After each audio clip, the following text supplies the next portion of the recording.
Welcome. This is an actual play of a role-playing game. All the participants are adults. The content is intended for adult viewers. We strive to keep the content PG to PG-13, but it is a horror story and may contain horror themes. Viewer discretion is advised. Enjoy.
Break a leg, everybody. Well, howdy, friends and floorheads. Right now, it's Saturday afternoon, 3 weeks since we've played episode 1. It seems so long ago. Even my hair's grown back since episode 1. We had some craziness happen. And you definitely want to check out episode 1 if you have not watched it. In fact, I think we have mechanically some things to take care of before we jump into episode 2. Am I right, Brian? We do. We have a little bookkeeping to take care of. I was so into the storytelling, I forgot to roll the appropriate dice. So there were two things that happened during last session that might have some ongoing effects on a couple of our characters here. James had someone take a bite out of him while visiting the Joy Grove Sanitarium. So James, I'm going to need you to make a TN4 stability test. And for those who are watching at home, Trail of Cthulhu actually has two stats to measure your sort of mental health. Stability is sort of currently how with it and together and not freaked out you are. There's also a sanity stat, which is basically knowledge about the great horrific world beyond and how unimportant humanity is in the cosmos. This is just a regular stability test because when someone runs up and bites you, there's sometimes some shock going on there. And you said it's a TN4? Yep. So you can spend some of your stability pool to improve the dice roll. The cost is going to be 2 points if you fail. Plus, if you spend anything, you automatically lose that. I'm going to spend 1. All righty. So let's see.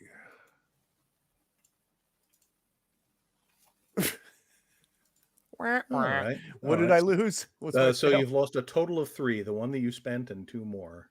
All right. So let's see. I was at 9. I'm down to 6. This is probably fine. The good news about stability and sanity and also health in this game is that it doesn't really start becoming problematic until you get to about 0.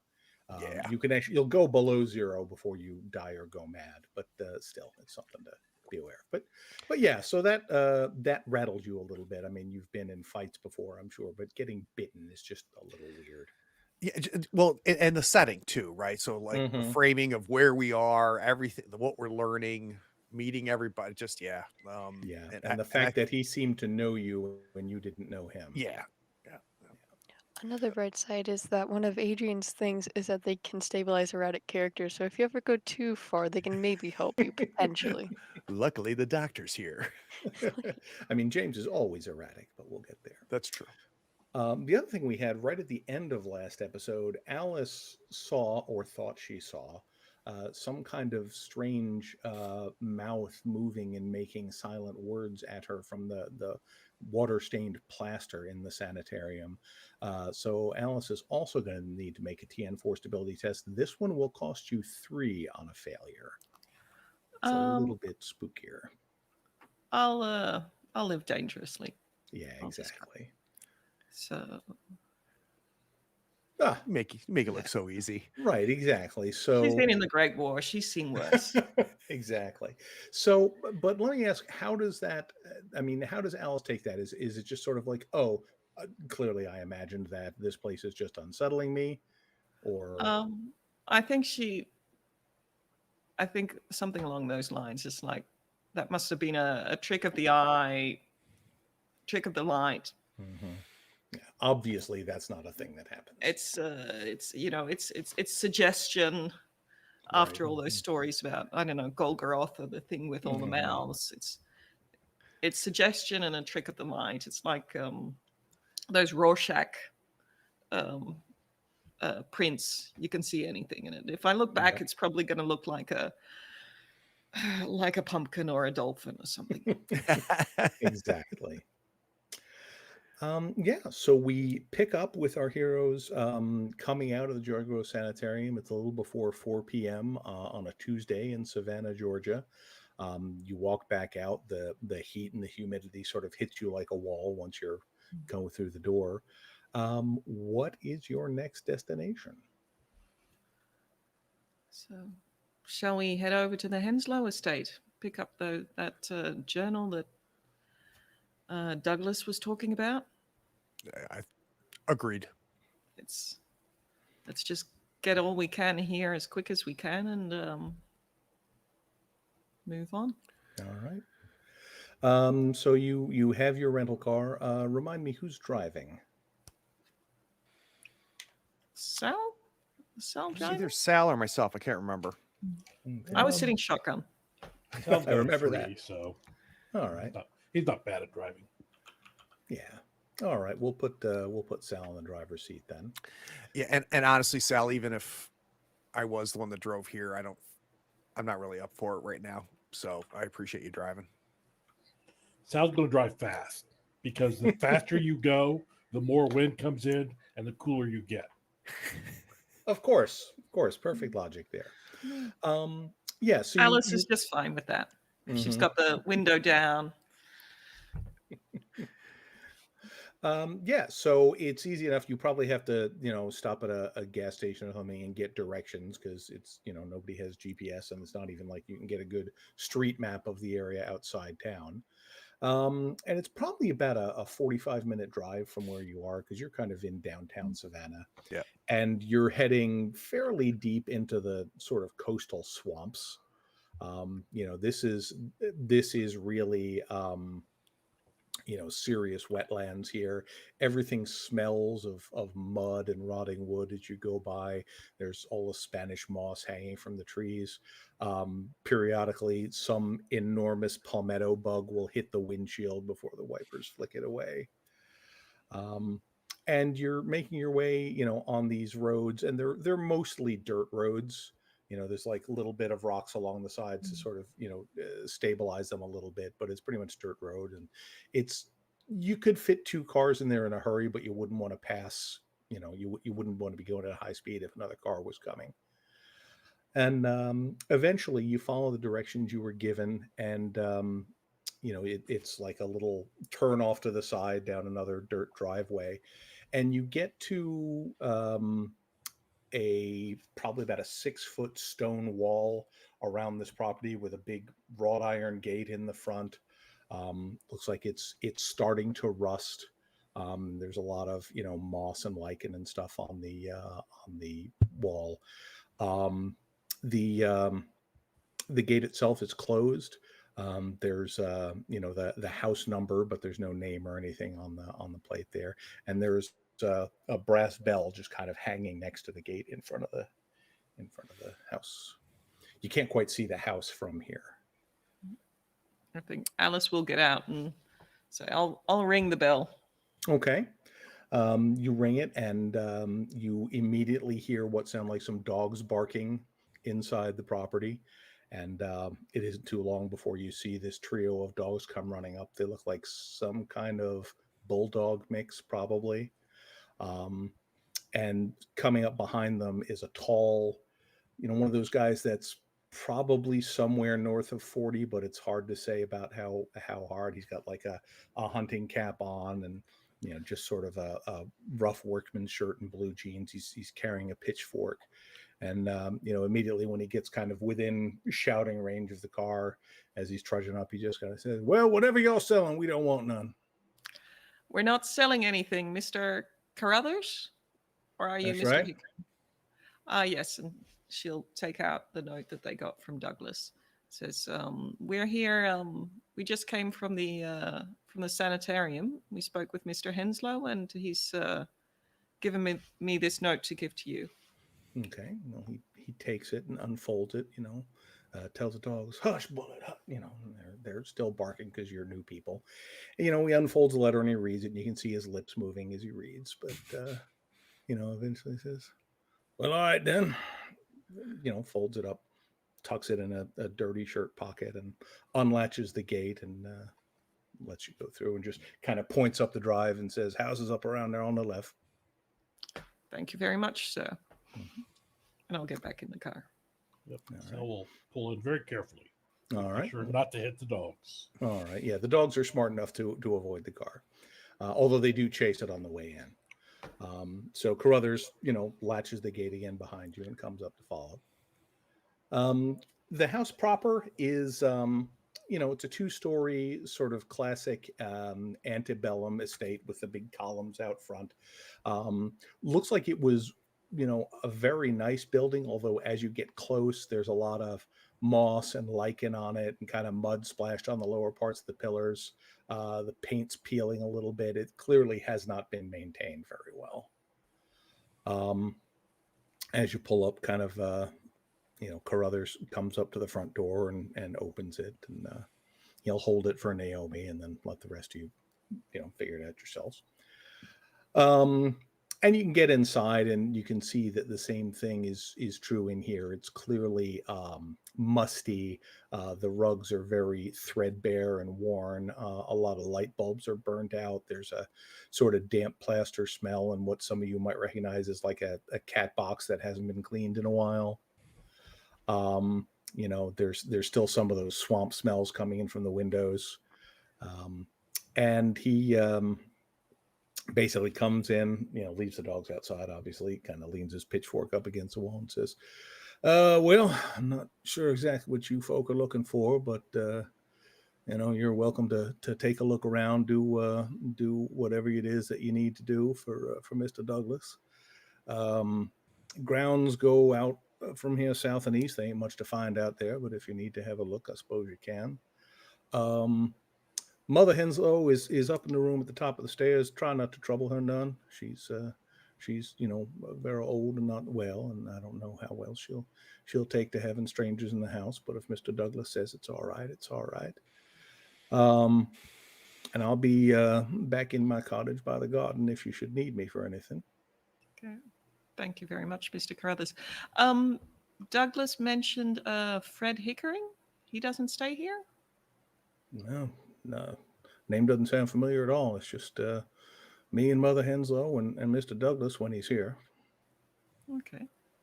Well, could you point out the library? Is there a library here? Probably be his study upstairs, end of the hall on the right. Well, thank you very much. We'll make sure not to disturb Mrs. Henslow. All right, very good. And he kind of, tips his cap a little bit and heads back outside. As soon as he's out of earshot, I'd like to turn to the doctor and just kind of say, you up for visiting the mother?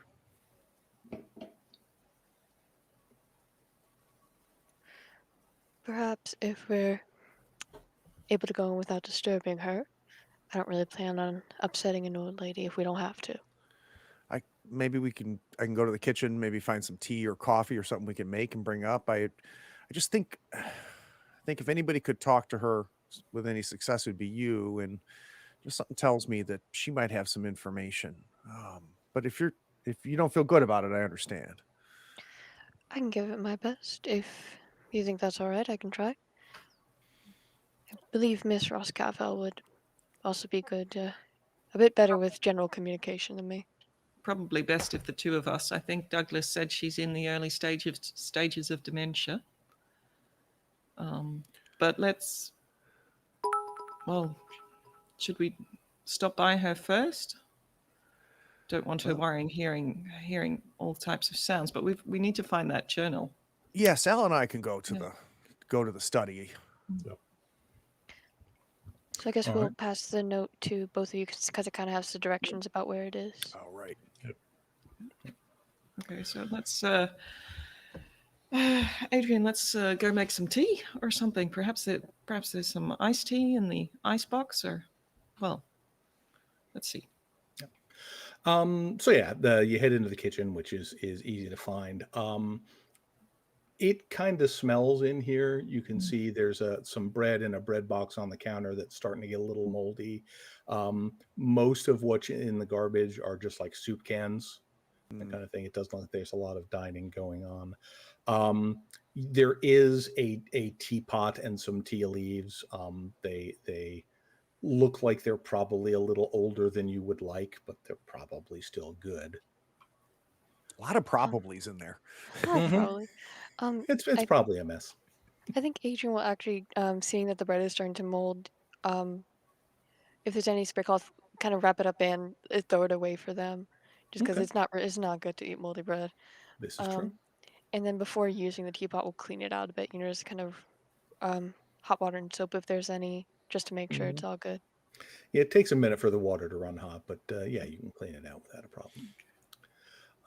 And then just start boiling a pot. Up for some reading, Sal? Sure, yeah, not a problem. Hey, if Sal will, if you need help getting her to talk, just let me know.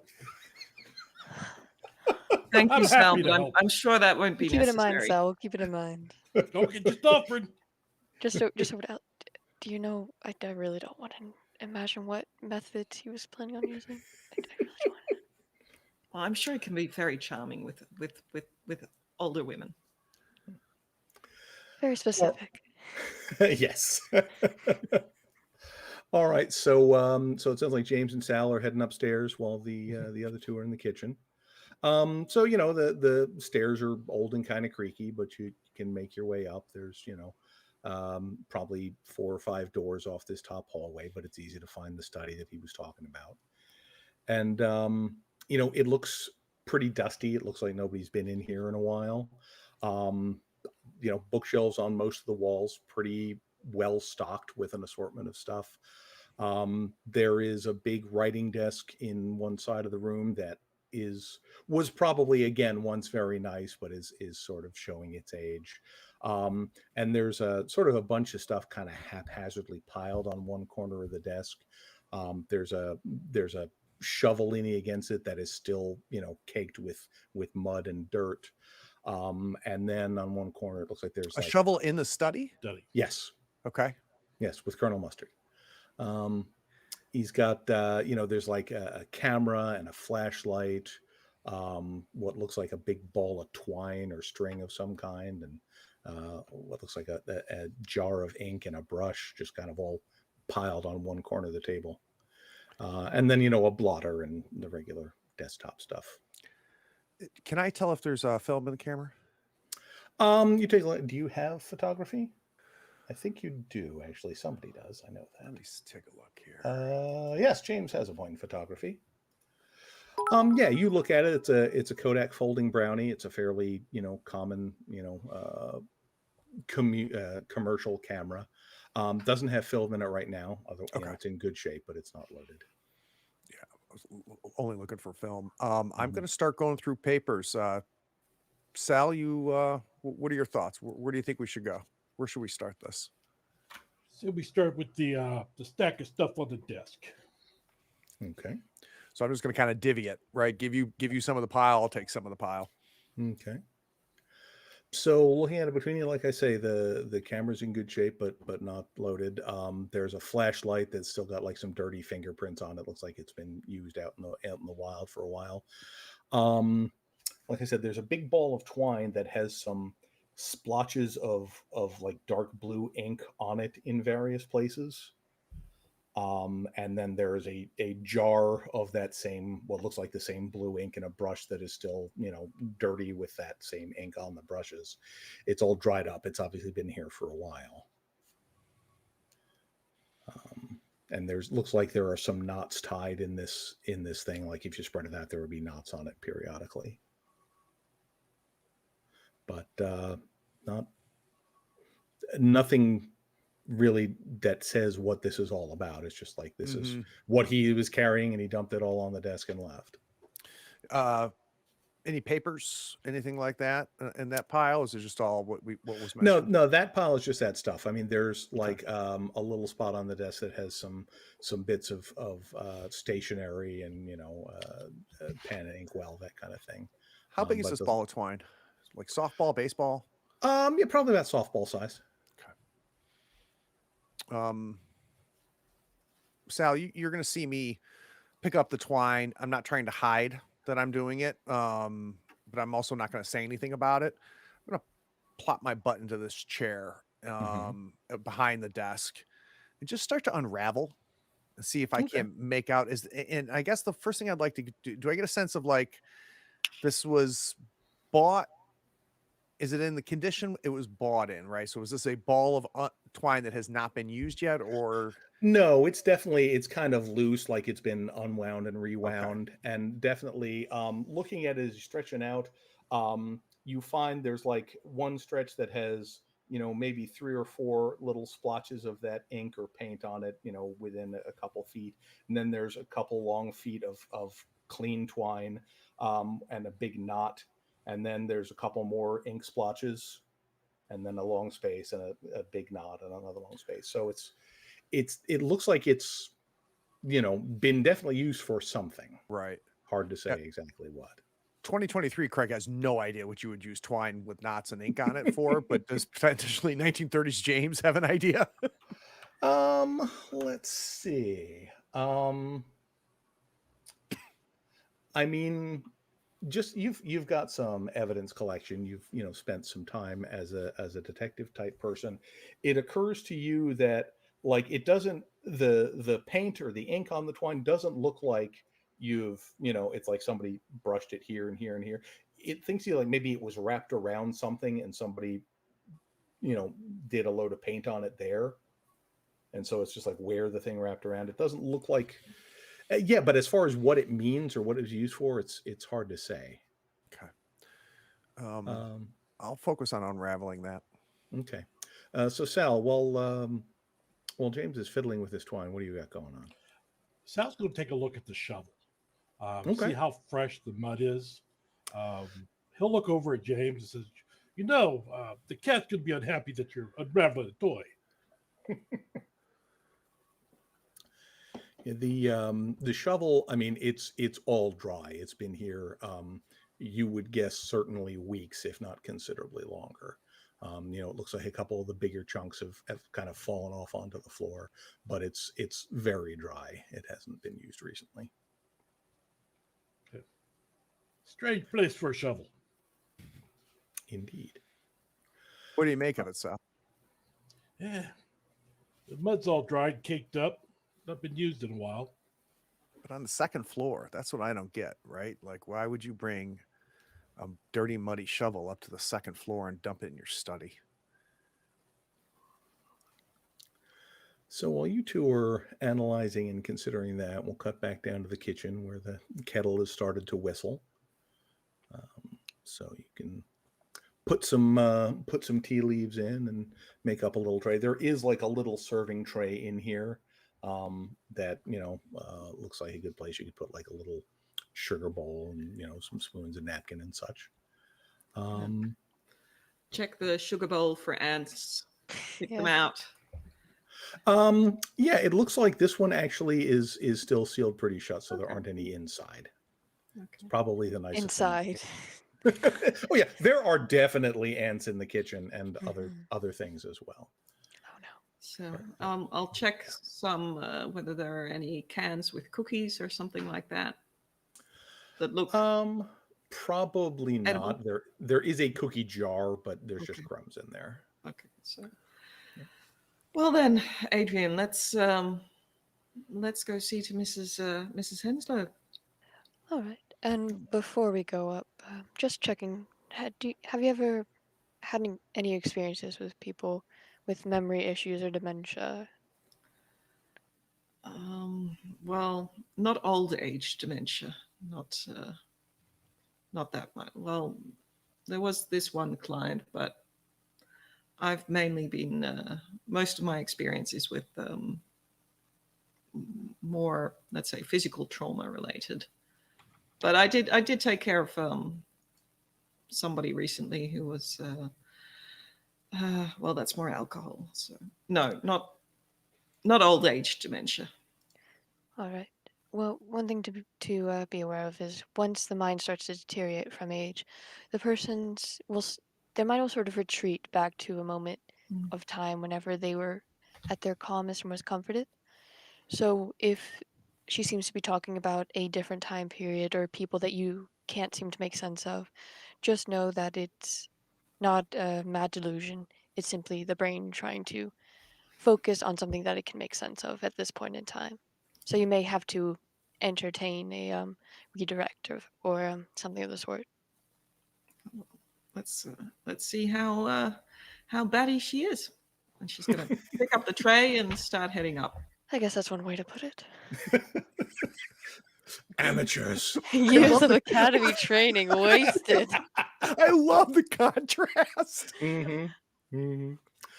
Sure. So you make your way up, and you probably hear James and Sal's voices kind of muttering from the end of the hall, and up to the top of the stairs. The room that Carruthers indicated, the door is ajar, and sort of glancing in, you can see an elderly woman just kind of laying in bed, petting her cat.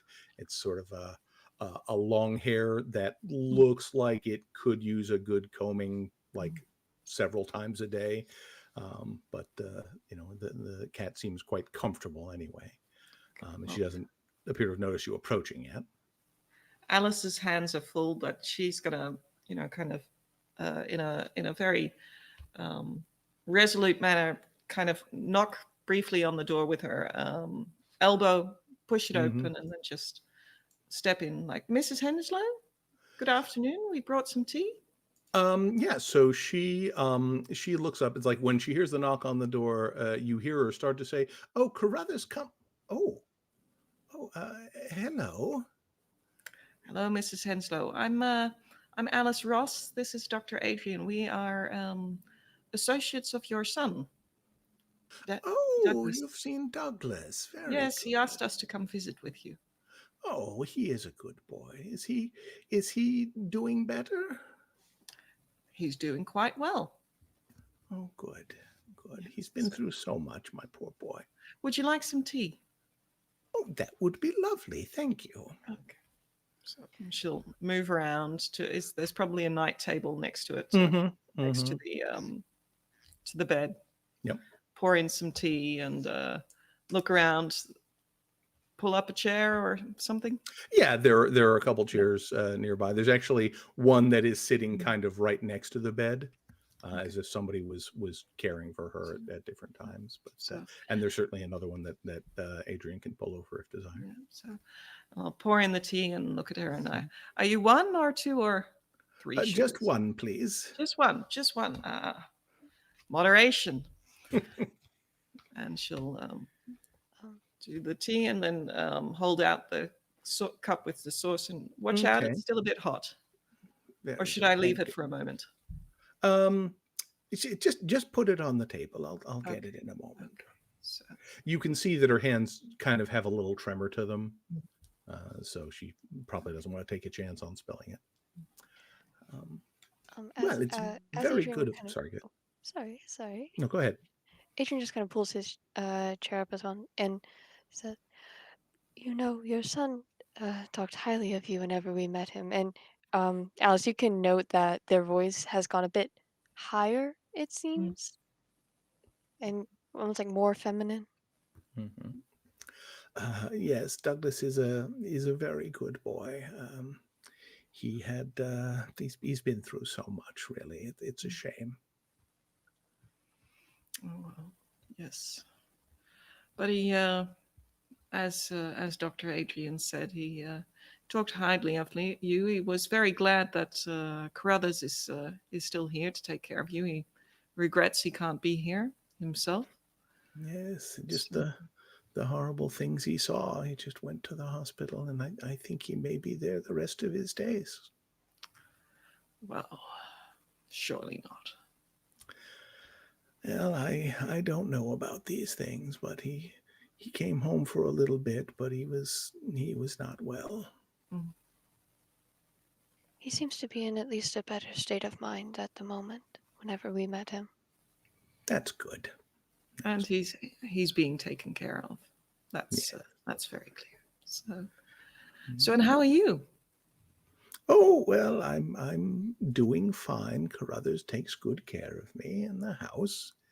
And I've got Virgil, of course, and she pets the cat, who's just kind of sitting there with its ears flattened, looking at the two of you. Right, that's a fine specimen of a cat, Virgil. Is it a mouser or a? Oh Is he no, he's okay. far too precious for that, aren't you, Virgil? Yes. And the cat sort of suffers her to stroke him on the chin. Oh, well, yes. So Douglas mentioned Fred. Has Fred Hickering been by lately? Fred, I don't think I know that name. Okay. Was that one of the people he was traveling with Mr. Winston? I'm not sure. He mentioned a Catherine. Did you ever meet Catherine? No, I didn't meet any of his people. They were all off riding trains around the country looking at things. Would he ever write home to you about what he was doing? Oh, he wrote to me. He would send a postcard from Texas or California or Chicago or wherever he was, but he didn't want to talk about it. I think he thought it would upset me. He was well, I don't know what he was doing most of the time, but at the end he was well, I don't know how much of his story you know, but he was attacked by some folk of loose morals when he was out in California. Mm. And whatever he saw them doing was terrible. It was too terrible for even tell his mother about. And it Yes. drove him to the hospital. But no, I Yes. never met any of his friends. Nobody ever came to visit him while he was out of the hospital that those couple of months? Not really, no. But as I say, he wasn't really well. He spent most of his time in the study, drawing, sketching, writing letters. Sometimes he would just start yelling and hollering, and I was afraid of my own son. And he would go wandering around the property after dark with a shovel, and I don't know what all he was up to. It was, I think, better for everyone when he went back. I couldn't do anything. Carruthers couldn't really take care of him. Yeah, It's sad to see. Mrs. Henslow, if I may ask, is your son's medical expenses the only ones you take care of in that hospital? I should think so. I don't really look at the books. Carruthers takes care of all that. I see. Just wanted to double check, of course. Of course, yes. Well, it's very kind of you to come. What are you? When did you meet Douglas? Well, we met with him this afternoon, actually. So, and we thought we'd come straight over here to, convey his son's love for his mother. And Oh, isn't that nice? And she kind of reaches over and finally picks up the teacup, and it does wobble a little bit, but she drinks it. So, it's very good of you. Okay. And nobody else has ever come calling, looking for Douglas or. Oh no, not that I remember. I don't get out much, but I'm sure Carruthers would have seen anyone else who came by. All right. Well, and I think at this point, Adrian might actually just for a moment, engage in a bit of small talk, asking like, Mm-hmm. so did you ever travel whenever you were younger? Has this been a family home? Anything like that? Yeah, and she'll happily tell you, about, they went to Atlanta when she was a girl, but that's probably about as far as she's ever been. And yeah, the house has been in the family since well before the war. And you're pretty sure that by the war she means the War of Northern Aggression. Um, but yeah, she seems pretty lucid, all things considered, at least given to what you were thinking about before. She's obviously pretty much bedridden and doesn't get out much, and probably doesn't have a good idea about the state of the house. But she seems healthy and stable enough. So let's cut back over to the study. You two would certainly probably have noticed, the other two going into Mother Henslow's room. You've gotten to the end of the ball of twine, and Just stuff it into my pocket and stand up. And Sal, I want to take this shovel and I want to go talk to this groundskeeper. See if this groundskeeper has any sense of why the shovel is up here, what this twine is for. You feel comfortable? We need to go through these letters. We need to see if there's books, journals, or anything along those lines. Or would you rather go talk to him? Yeah, I'm okay sitting here. I mean, unless you need me. I mean, people seem to like to fight you and stuff. So, I guess what I'm asking, Sal, is where I'm not quite sure why you're here. I'm pretty sure it'll become apparent soon. And do you think that's more apparent if you're talking to this groundskeeper or doing some poking around here? Probably talking. So I'm halfway to the door with the shovel. I'm just going to take the twine out of my pocket and just hand you the shovel and the twine. Okay. I will take it. I kind of knew that. Like, I wanted you to admit to it. fair enough. And I will spend my time, Brian, not destroying anything, but really looking everywhere. Searching thoroughly. Yeah. Okay. And so, Sal, you're going to head down and find Carruthers? Yep. All right, cool. So let's see. We'll do Sal first. You go downstairs and you can, see as you get to like the back door of the house, there's a little cottage, for lack of a better term. Shack might be more accurate, but again, a once nice little building that has fallen to disrepair. And you can see Carruthers out there kind of pottering in the garden outside with the dogs, laying around near him. Okay. Before Sal goes over there, you're going to take a good look around to look at dirt or see if there are mounds of relatively fresh, disturbed dirt or something that would indicate that the shovel was used. And where it was used at. Right. Yeah. You don't, certainly not on your way over to the cottage. You don't see anything recent like that. The whole place looks like, other than this little patch of plants that he's calling the garden, it looks like most of this place is pretty much overrun by kudzu and just tall grass and that sort of thing. You can see like there are little areas of basically ruins now where there used to be buildings that have, collapsed or burned down over the years. There's also a stretch over by the, where the swamp starts coming up the back of the property. Looks like there's a small cemetery, like maybe a family plot kind of thing.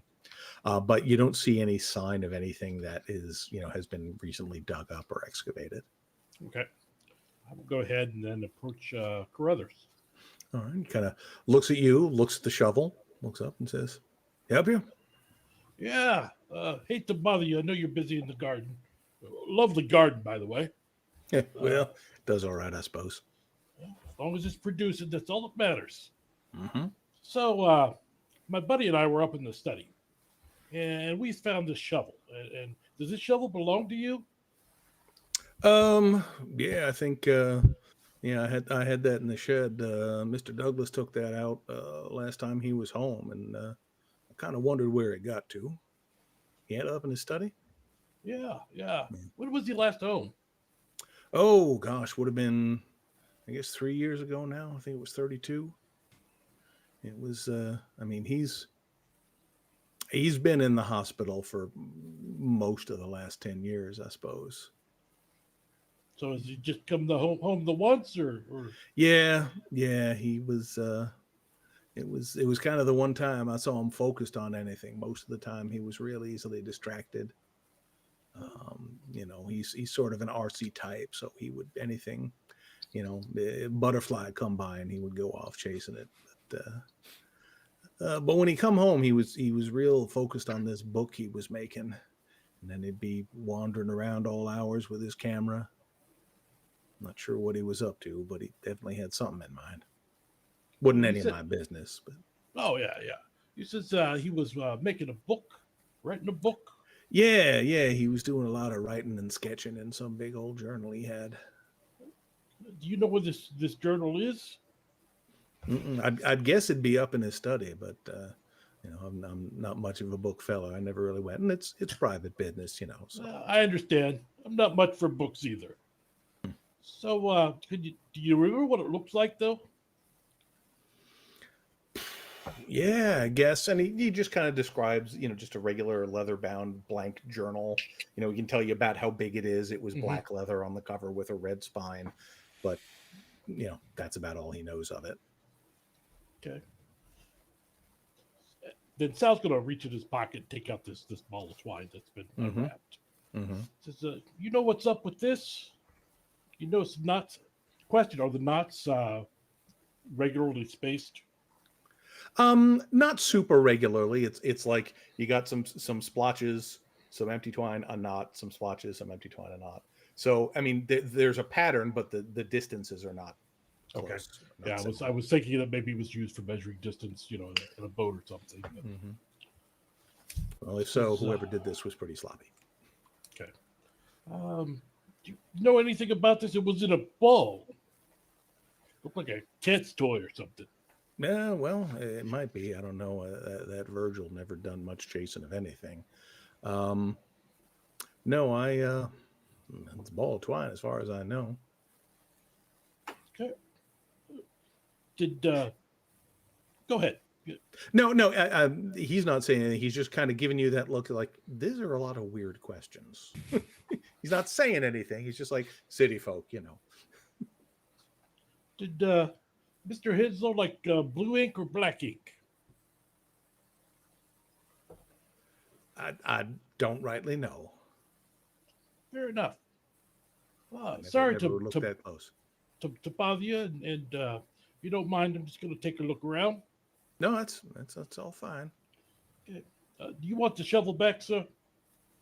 Yeah, I should probably get it back up in the shed.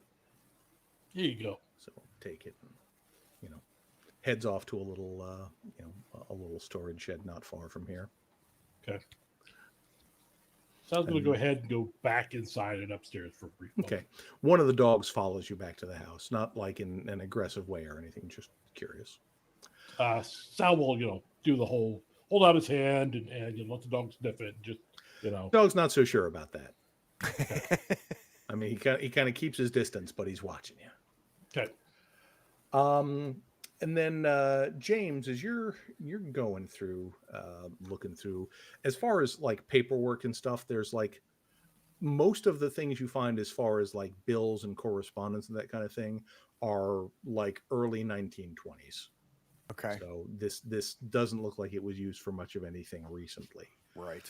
You know, and then you start going through the shelves. There's a pretty good collection of books. There's all sorts of things on, you know, there's history and kind of anthropology stuff, a lot of art books, you know, some stuff that looks vaguely occulty. And then you're kind of going through, just kind of running your finger across the spine, seeing what you see. And then you stop for a second, something clicks in your head.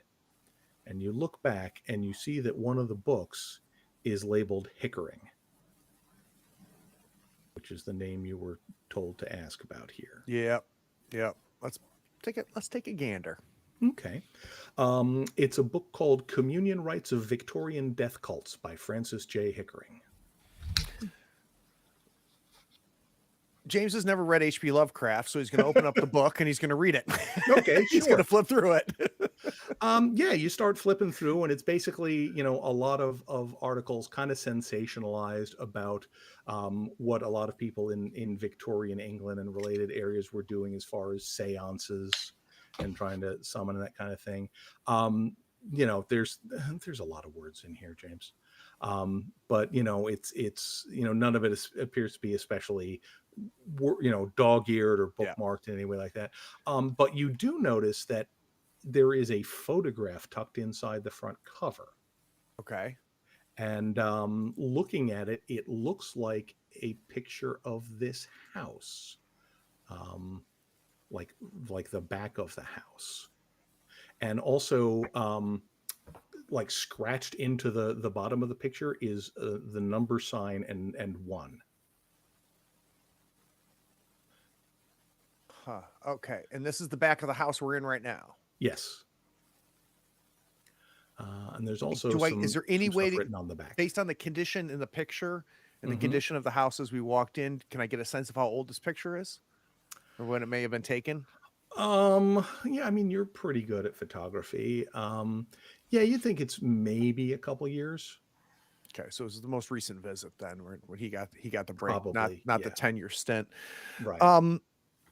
I'm gonna keep the book. I just kind of lay it on the desk there. I'd like, James doesn't say this, but I'd like someone smarter than me to take a look at it. So probably Dr. Adrian or somebody. Okay.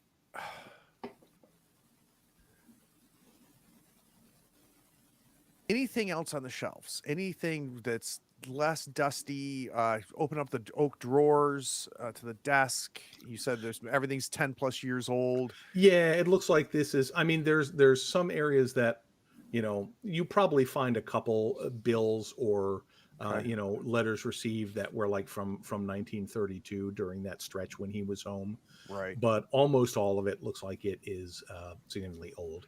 There's, not to put too fine a point on it, there's a lot of the stuff you would expect to find in a writing desk. There's, stationery and erasers and paper clips and that sort of thing, but nothing that seems unusual or out of place or more recent than the others. Right. And once I kind of figure that out, and what's bugging me, of course, is the twine. The picture is interesting. That's new. But the other thing that was bugging me was this brush and ink.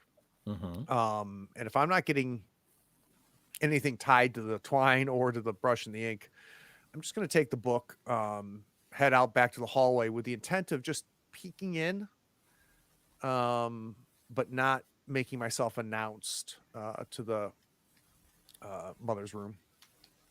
Okay. Well, we cut back over there. We see Alice and Adrian, conducting their small talk with Mother Henslow. She, like many people who don't get a lot of visitors, seems happy to just keep chatting for as long as you'd like. But is there any particular topics you're driving towards or things you want to try and learn about her? I think Alice might have gotten a bit, she's asked about Fred Hickering, didn't get an answer. She's kind of heard is getting a bit distracted and like, okay, I've been sitting here long enough. We're done here. Yeah, so she might look up and see James standing in the hallway, and then look at Mrs. Henslow again and say, well, it's been wonderful talking to you. And she'll glance aside at Adrian, do you want to stay or not? Would you mind if I had a walk around the grounds? You've got such a wonderful home. Oh, well, thank you so much. Yes, feel free. I apologize. It may be a bit of a mess. I haven't been doing much housekeeping lately, but I know Carruthers does his best. Yes, of course. Oh, there's no need to apologize for that. No, of course not. Is there anything we can get you from downstairs? Oh, no, I think I'm fine for right now. I'm sure Carruthers will be starting dinner soon. Okay. Would you like another cup of tea? Shall I pour another one? Oh, no, that's good. And she's drank about half of it. And she's like, that's fine. But thank you so much. You're very kind. Well, it's been wonderful speaking to you. And Well, perhaps when we see if we're here a bit longer, we might be able to come visit. And would you like us to take you to see Douglas? Oh, goodness, that's a long drive. I don't know if I'm up for it. Okay. Well, Well, would But, you like us to bring him a message if we ever go back to see him? oh, I mean, just tell him I love him and I hope he's able to come home soon, but only if he feels good about it. of I know course. it was hard for him the last time. Yeah, of course. And if it is any consolation, I do believe that you being there for him is a big part of what helped him stay where he is now in his good state of mind. Oh, well, that's very nice of you. Thank you. It was Doctor? Yes. Yes, Dr. Adrian. Ah, very good. Well, thank you, Dr. Adrian, and thank you, Miss Alice. It's been very lovely to meet you both. Likewise. And I guess we'll both make our way out. Okay. You Nice see to meet James you. Nice to lurking meet in the you. doorway. Very good. Isn't it right, Virgil? What a sweet boy. That poor catch is like. Yes. I'm gonna head out into the hallway, close the door a bit, and then kind of raise an eye at James, kind of indicate going back downstairs. Yeah. And as soon as the door is closed and I've got the two of you, I'm going to hand Dr. Adrian the book. Go. This is that Hickering book that was mentioned. Oh, it's a book, not a person. Ah. And I'm show you the picture, Alice. So I figured this was taken maybe when he was here last before he took himself in. Sal's down there talking to the help. You probably hear Sal opening up the back door right around this time. Speaking of which, I also found a shovel in the study. I think we need to do a walk around, figure out where the dirt on that shovel came from. What do you think? Well, and this was in the Hickering book? The picture was, yeah. Okay, so number one, it's is this going to be some kind of puzzle? Puzzle. Going to need to go from point A to B. Grant, John, Mary, Zachariah, Millicent, back to one. Do those names mean anything to you? No idea. Oh well, but what? Let's do a walk around. See, perhaps there's something where this photo was taken. Also, a quick question about the book. Is Hickering the author of the book? Yes, Francis Okay. Hickering. Gotcha. And as we're kind of walking away from Mother Henzo's room, Adrian just look at the two of you. There's something about the groundskeeper. He doesn't seem like a malicious man, and perhaps it's something that goes over his own head, but I inquired about the payments that were made in the Henslow's name, and she was not aware of them. She said that Mr. Carruthers took care of all of that. But again, he doesn't seem to be of ill intent. He is taking care of the house, and he didn't try to keep us away when we were sent by Douglas. It may just be something that goes over even his head. He doesn't seem to exude competence, I can tell you that right now. But I was going through looking, and there's no recent bills or anything. So if he's involved in any type of payments or anything like that, he's not doing it out of the study. A lot of times, though, like a law firm or something might be taking care of that. So we may want to poke around and see if there's an executor or something along those lines. But it is interesting that she has no idea. It might be hospital bureaucracy. Most likely. And Alice says that with kind of a very cynical, resigned, knowingly. knowing. We just give each other a knowing look, like, Oh, yes. But she's got the picture, and like, we've got something to do. Right. And I think that we kind of meet Sal in the doorway. She's like, look what James found. As soon as I see you, Sal, I go, where's the shovel? I gave it back to him. He said that Mr. Henslow had it last time he was here. It's a shovel. Man's got a right to a shovel. I don't think the presence of that specific shovel is the key to the equation, James. I think that it'll be all right. His entire body language is really frustrated and doing everything to contain myself. And I think I'm able to do it. But like Adrian, you can tell that I'm just like, I cannot believe that you handed back the shovel. Give away the shovel. So, Sal, did you see where this shed was? Did I see a shed back there? Yeah, and you saw him walking over to it, so you know you can Yep. find it again. Then we should be able to retrieve it if we need it. What time is it? Is it still light? Is it getting dark? It's starting to get dark. Actually, it's not really sunset yet, but it looks like it's getting ready to rain. Oh, So it's starting to darken up from that sense. okay. Well, that might help with the digging at least, if there's any we need to do. Hey, James, did you happen to find a journal up there? And Sal will describe it. Red spine and black leather. That's what Henslow was working in all the time. Oh, interesting. No, and I gave that place a good flip too. Yeah, you're sure you would have found it if it was there. Yeah, I will tell you, got this book here that they mentioned. Kind of just motion over to Dr. Adrian holding the book. Got this picture taken from out back. We're thinking we should head out that way. Hopefully we don't have to dig anything up, Sal. It does look a bit like a treasure hunt. You want me to go back and get the shovel for you? Are you that enamored with the shovel? I'll get it for you. That's a great idea. Okay. You want a gift wrap too? Get a little bow on it. All right, so it sounds like you guys are heading out back. And I'd like to approximate where the picture was taken from. Sure. You've used cameras like this one before, and you have a pretty good idea. So you're sort of like, all right, well, it's about there. If I had the zoom finder, it'd be a little more. And you're coming back, and as you kind of work your way to it, and again, you can see a couple of the dogs kind of perking up and just sort of watching you as you're walking randomly around this backyard field.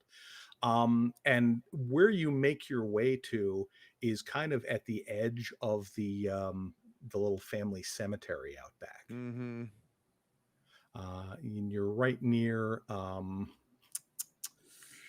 let's see, you're right near one that says David and Virginia Henslow. It's on the corner, and it's got dates for David. Virginia's death date is blank, so maybe that's Mother Henslow. Got it. And her husband.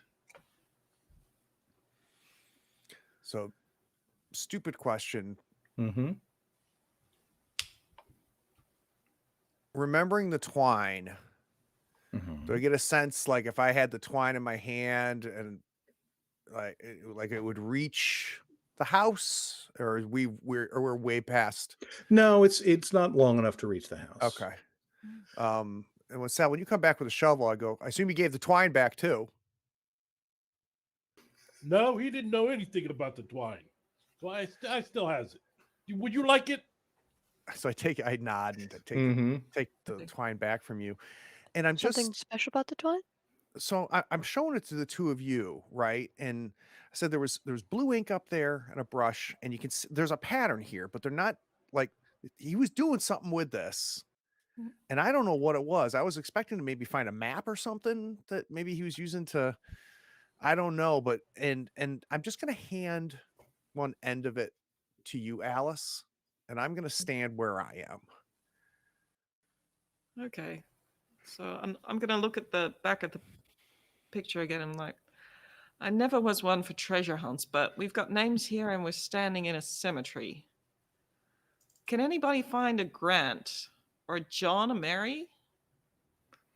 Zachariah? Millicent? All right. So it sounds like while James is standing there holding one end of the twine, are people fanning out to look for these graves? There's not many. Yeah. There's maybe 20, total. Yeah, a lot of them are pretty worn out over time, but you do find some that are sellable, and you do see a Grant Henslow and a John and Mary Cokeridge and a Zachariah and Millicent Henslow among the ones that you can read. Out of character, I've just Mhm. gotten very nervous about something. Because I remember the way that I used to draw stars in school, which was 1, 2, 3, 4, 5. Like, oh no! It's probably fine. Fine. This isn't a summoning circle. Fine. Yeah, and Sal, you would actually Real quick, to be clear, Mhm. I still draw stars that way. Sure. I do too, I do how else too. do you draw a star? Come on. But yeah, and Sal, as you're looking at these, you would probably notice that on those headstones and crosses and such that have the names you're looking for, each of them has a couple little areas that have little spatters of blue ink on them. Has the ground at those been disturbed in any way? Doesn't look like anything recently. No. Okay. Okay, well, I think Alice is going to walk to the Grant one, and then with the twine, Mm-hmm. and see if she can line it up with any paint spatters. Yeah, it looks like you work with James. It's like, all right, give me a little more slack, or that kind of thing. And yeah, if you wrap it around a couple times, you can actually, it doesn't happen that way naturally, but with a little effort, you could actually line it up where the markings on the twine match up with the spatters on the headstone.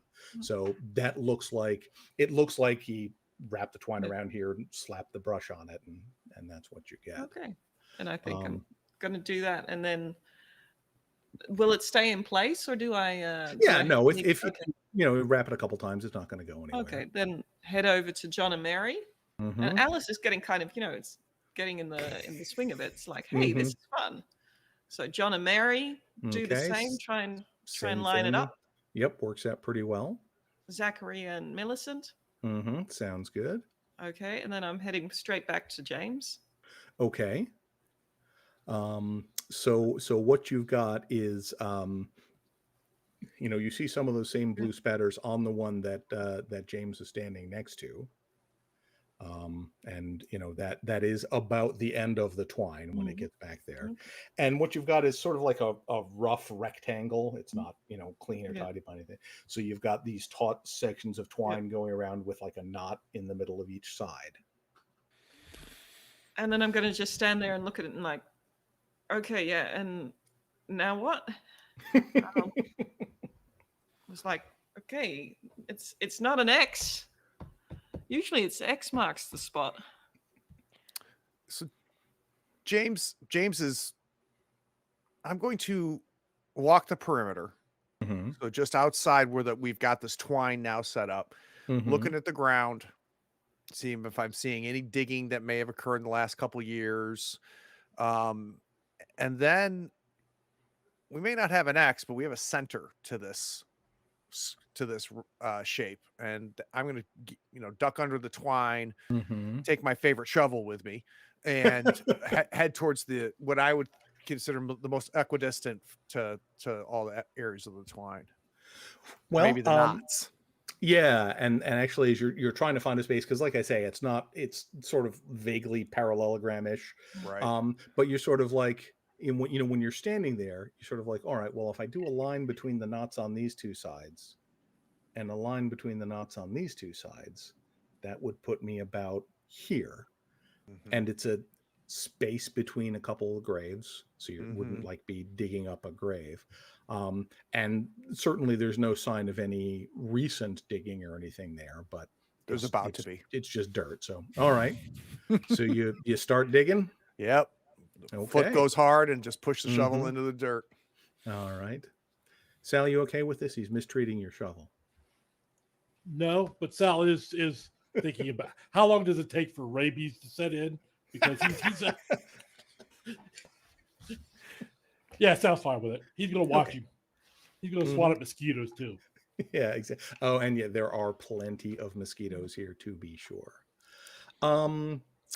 So yeah, so you start digging down, and it's that thick, heavy red clay soil that Georgia is so full of. So It's not an easy dig, and it's not a clean dig. So, but you get probably a couple feet down, and you're just starting to think, all right, maybe maybe this is a wild goose chase.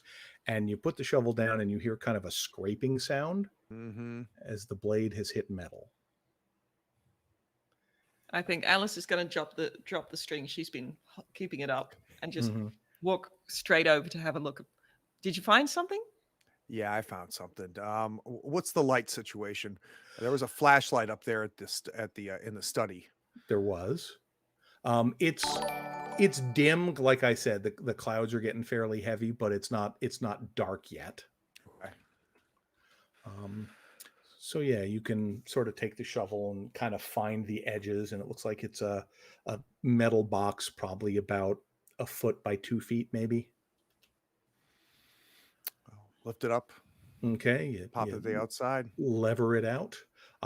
It's got 3 latches on the side that have mostly rusted shut. The box itself looks like it's in pretty good shape other than that. And you pop it open? Oh, yeah. All right. Let's see what they find in about 10 minutes. Oh, no! I got cragged! You got cragged. We'll be right back.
What's in the box, Brian?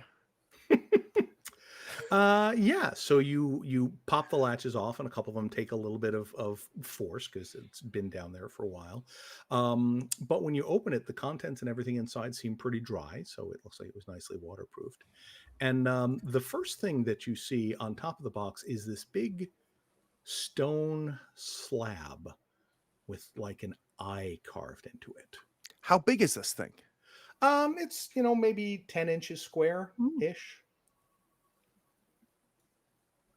Well, that's Yeah, heavy. I mean, it's stone. It's not quite as thick as that picture makes it look. It's maybe an inch thick. I hand that to you, Dr. Adrian, if I could. Okay. Adrian's kind of standing over preemptively with the umbrella ready in case it starts raining. Okay. It is, you're starting to get those first fat drops coming down at this point. Under the slab is like an onion skin envelope with a sheet of paper in there. And this stuff should all be shared in that same journal entry. And then under that is a journal that looks like a lot like the one Sal described. It's that black leather cover with a red spine. And you may want to show some of those to the audience at home as we go through. What's it labeled as? It's Henslow's Strongbox is the name of the thing, and there are 4 pages.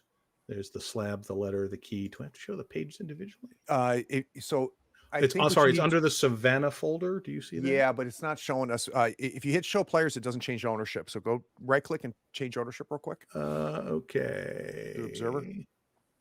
Observer. There we go. Got it. All right. So there's the stone slab. Mm-hmm. And we've got it's only about half that thick. A letter under it. Mm-hmm. Those journal pages are phenomenal. Yep. That's amazing. And that's just examples. The book is a lot longer than that, but that's just sort of give an idea of what's going on in there.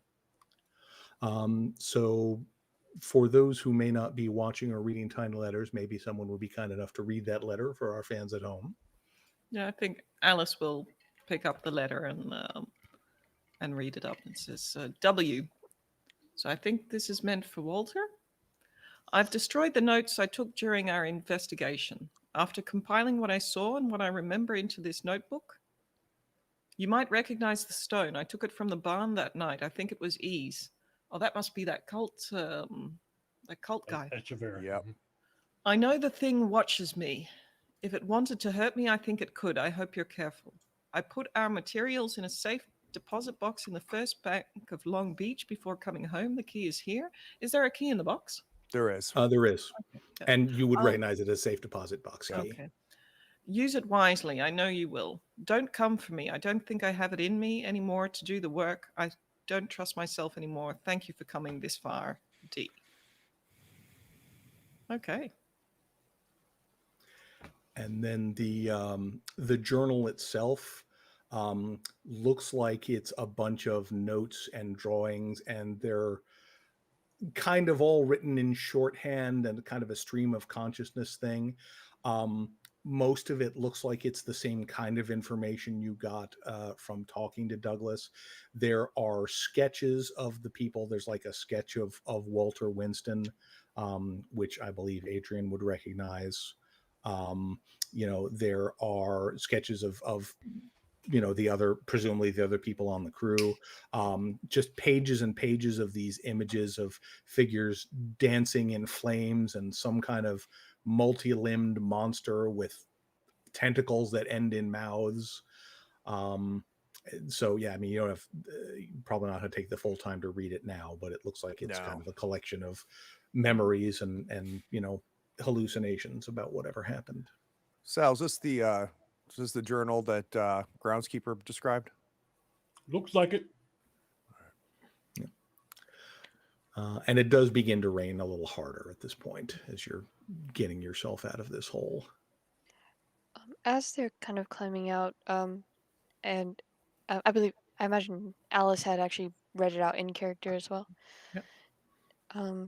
Whenever you mention it was the fellow that we met at this sanitarium, Adrian just kind of paused for a moment. So they knew him. I thought that they met him there. That he only knew him by his face, not by his name. How Edgar so? Job, I believe, is who we think he's referencing. Oh, so I'm sorry. Where's the reference to Job? The E. No, I think it was E's. I think E wasn't the cult leader. Wasn't There his was name a Chavaria. with an E? Yeah, Chavaria. Chavaria. Ah. Yeah, Chavaria or something. Yeah. He seemed to know that name. You don't get the impression he knew Edgar Job until. Oh, okay. until Sorry, I very was just briefly. confused there. Nope, No, it's that's all a good. good Like connection. to make it clear. Yep. So what you gonna do? Adrian's just holding the umbrella while we try to, get somewhere that's not the rain, so that we don't, damage the book. I'll ask you guys if you think we got more business here. I'm getting kind of hungry. I think it's probably, well, James, you might want to close up the hole, leave stuff like we, as we found it, but probably time to head back to the hotel and then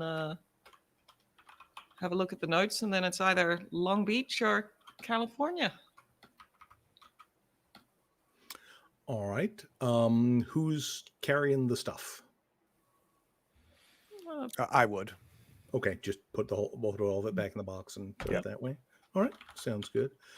All right. You guys are easily able to cover up the hole. I mean, it'll be obvious that something has been dug here, but it doesn't look like anybody spends a lot of time out here, so you're probably fine. Are you keeping the shovel? So, pretty obnoxiously, I make a point to put it back in the shed. Okay. Like, see? Huh.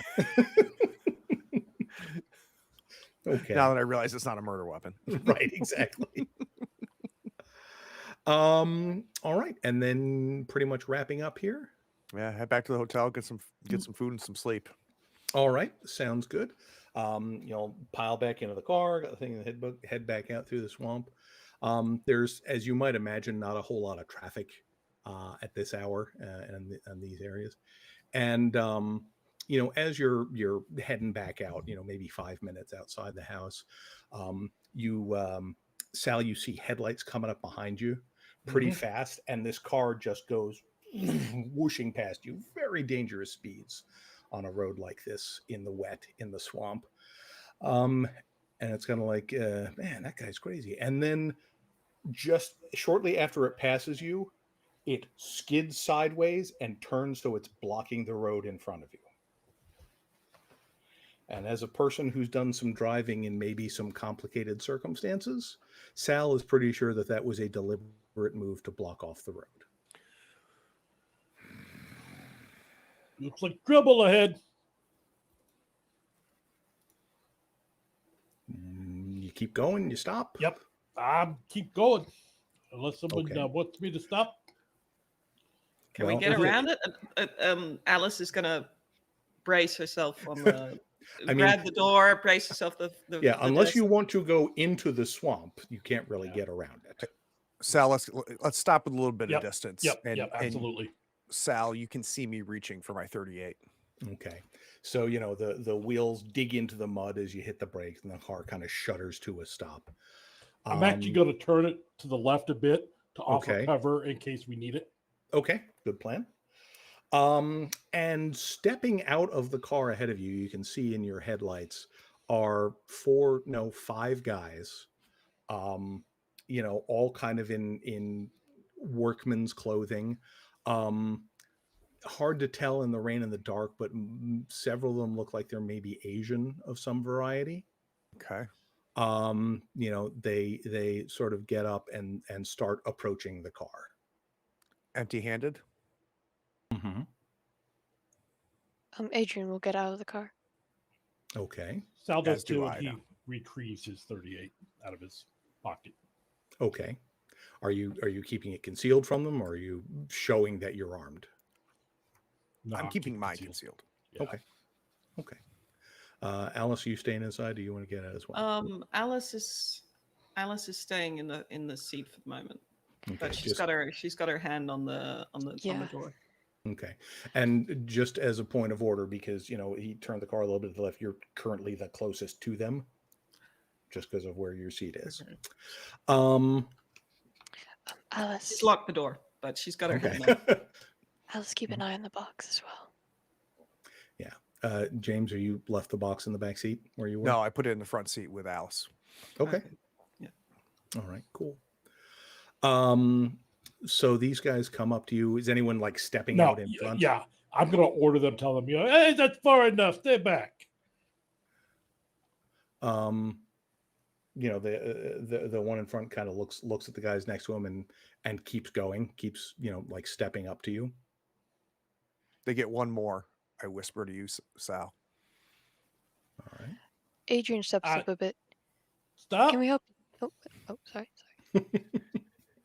I wouldn't want anybody to get hurt. So the guy that's in front kind of turns to one of the guys next to him and says something in a language you don't know. And then he turns around and puts a punch square at your face. Okay. So let's learn about combat in Trail of Cthulhu. Wahoo! Just what everybody wanted. Let's see. Put a couple of these guys out. Just for keeping track of what's happening. I don't know why that image didn't show up. So anyway, this lead guy just comes out and takes a swing at Sal. Sal, I believe your target number to be hit is 4. It is. I think you have the athletics for it. All right, so he's just going to make a regular old scuffling attack. All right, and he is going to hit, and he hits you hard. It's it's just an open fist, but he hits you square in the jaw, and he was faster than you expect. So that is going to be 4 points of damage unto you. Okay. And then Wasn't it a 4 to hit? And didn't he roll a 3 or? 3, but he added +2. I didn't. Oh, okay. It didn't show that on here, but I did take 2 out of his scuffling pool. So got it. Now, is there a dodge or anything that could have been done? Not really. That's your athletics is just determining how hard you are to be hit. Okay. All right. So he pops Sal on the jaw, and then as far as initiative things go, it's basically determined by your available pool in the skill you're going to be using. Okay. So for the moment, these guys are using scuffling, which is sort of the general unarmed combat skill. So their remaining pool in that is their current initiative. Sal, what skill do you think you're going to be using here? Are you going to punch them back? Are you going to bring the gun into play? What do you I'm not going to bring in the gun. I will bring the knife into play, though. Okay, seems reasonable. So that's weapons, I believe. Yep. We have that called. All right, and what's your pool there? 8. All right, very good. James, how about you? Guns coming out, point blank, shooting one of them. Okay, cool. In the head. All right. What's your firearms or shooting pool? That's what I was just looking for. Firearms is 8. Okay. All right. Adrian, what is your intent here? I guess first asking if I've got this. So if I use fleeing, would that just mean I'm able to I'm more focusing on dodging out the way, or is it you're basically running away? Getting out of range.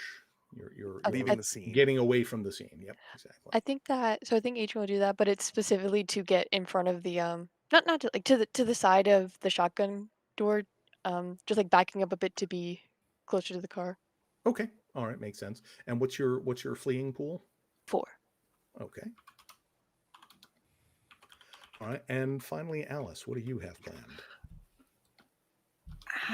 I don't know if this is going to turn out, but Alice is the only one in the car. Mm-hmm. Might it be that there might be some hostiles in front of the car and no friendlies in front of the car? Because then Alice is going to try and hop over into the driver's seat and run them over. Okay, that sounds like a thing you could certainly try. What's your driving 2, so it would be Okay. late in the. Right, which makes sense because you got to get across into the driver's seat and that kind of thing. But sure, that makes sense. All right. Well, Sal is the first one to react, having just gotten a punch in the chops. So it sounds like you're gonna go ahead and stab this guy. Yep. All right. Give me a weapons roll, and your target number to hit him is going to be 4. Okay. And you can add points from your pool before you roll to improve your odds. I will hit add 2 points. Okay, sounds good. Okay, so how do I exactly do that here? You should be able to go on your let me pull out a PC Equipment? sheet because it's a little different than this one. Yeah, if you go to equipment, you should just be able to. There's a button on the far right that is like showing dice +0. Yep. Hit the little plus symbol. Yeah, hit the little plus symbol next to it 2 times to add 2 points. Gotcha. And then hit the roll button. Oh, yeah, piece of cake. All right, and that is going to be, I believe it's -1, so that is going to be 2 damage on the guy in front of you. So it's, not a really solid hit that you might have hoped for. It's mostly just kind of a backing him up kind of move, but you definitely make contact and draw a little blood. I should see what his health is. Got it. And then James pulls out his 38 and escalates the situation. Big time. All right. You shooting the one that punched Sal or one of the other guys next to him? Whoever's the easiest to whoever's temple is closest to the end of my gun. Fair enough. So I think it's probably not going to be the guy that punched Sal because they're all close to that. But sure, you pick one of the guys there, and again, your target number is 4 to hit him, so you can spend some points if you want to pump up your stats. Spend 2. All righty. Clean hit, but not a extremely good one. However, this is point blank range. So it is +2 damage. You got a total of 4 that comes in there.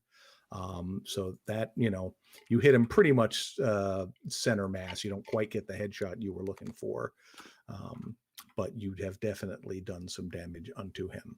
And, in a big wide open area like this, that gunshot is loud. Yep. So certainly everybody is aware that that guns have gotten into play now.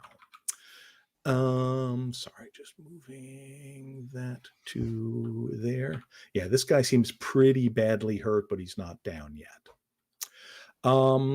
So the guy who was engaged with Sal is gonna kind of lash out and try to kick you because he's kind of a jerk that way.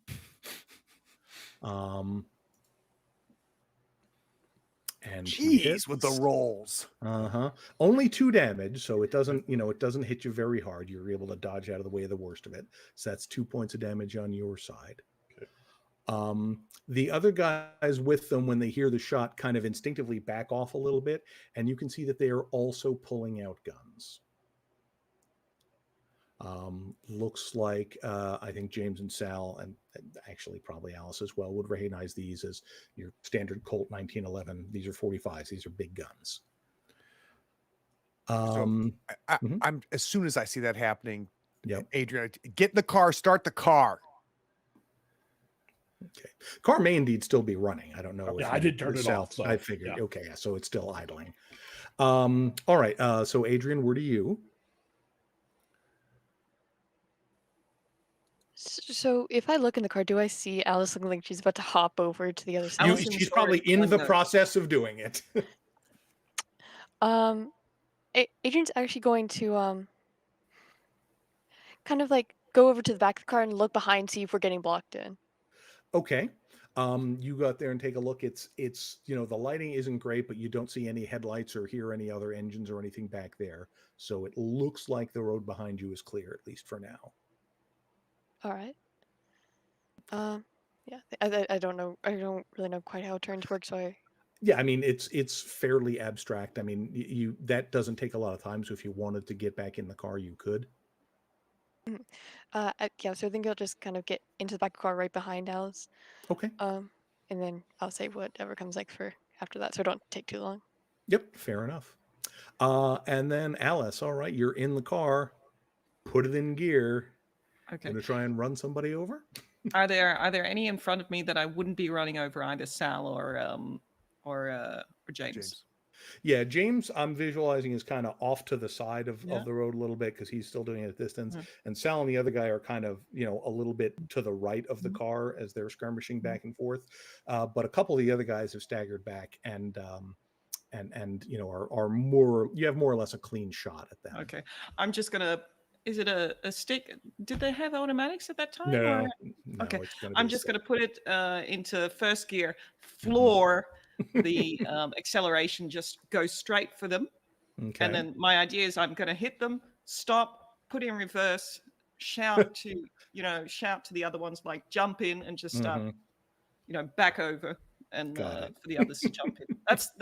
That's how Alice. That's the plan. That's the plan. Yeah. Mac, did you have something? It looked like you were. Oh yeah, I was gonna ask, did they leave their car running? Yes, it is running. Okay, that's what I was gonna. I was gonna say something to Alice. She's like, "Oh no, we're going here." Why don't we? Okay. All right. So, Alice, why don't you give me a driving roll? I'm going to say because it's it's a fairly big object that you're driving. I'm going to say you're only going to need a 3 to hit this guy. If you get a 6, you're going to hit both of them. Oh yeah. Okay. What do you have in driving? I've got 2 in driving. I'm very tempted to use both, which may mean that we might crash later on. But it's probably fine. Sal's got stuff. I'll use 2. I want to. Okay. Oh wow, that's good. We got our 3 though. All right. Got a 3. So. Yep. All right. So you floor it. One of the guys who was a little faster than the other just dives out of the way. The other guy is pulling his gun out and he's like looking down as he takes off the safety, which is his mistake, because he gets hit by a car.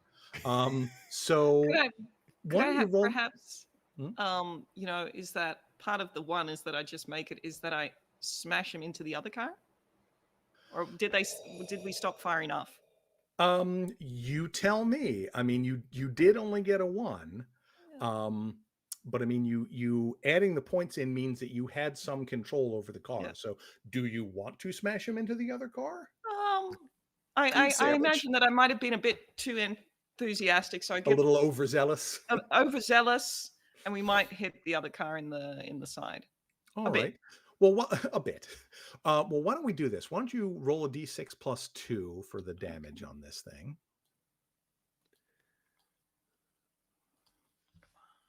That's what I'm talking about. Oh, Lord. Okay.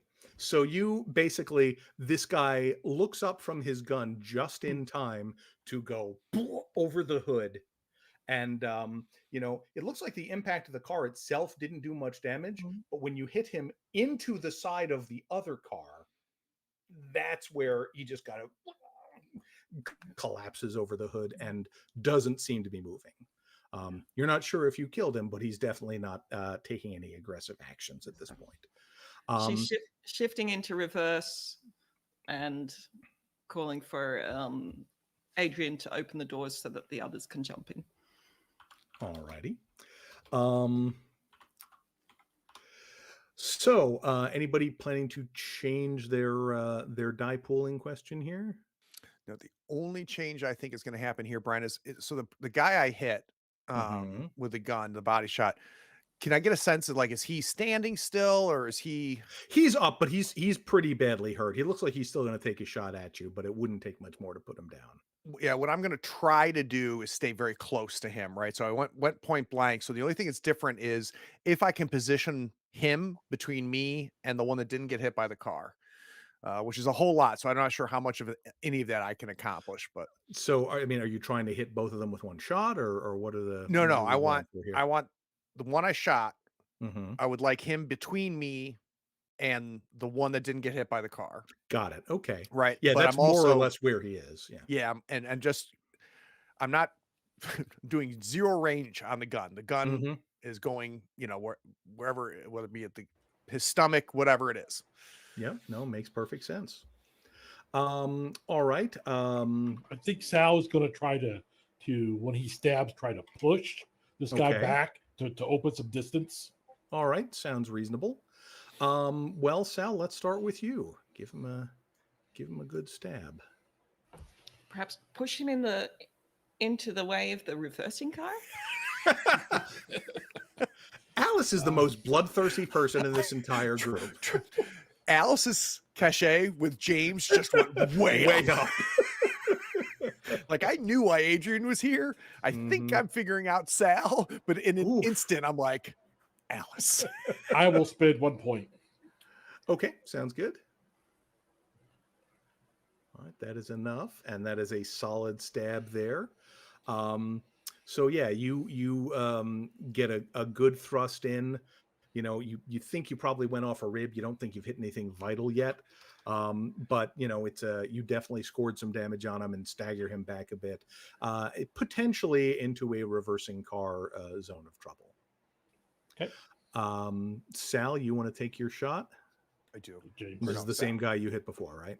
Are you talking about James? James, sorry, yes. Yeah. All right. We're going to spend 2 again. Keep it at point blank.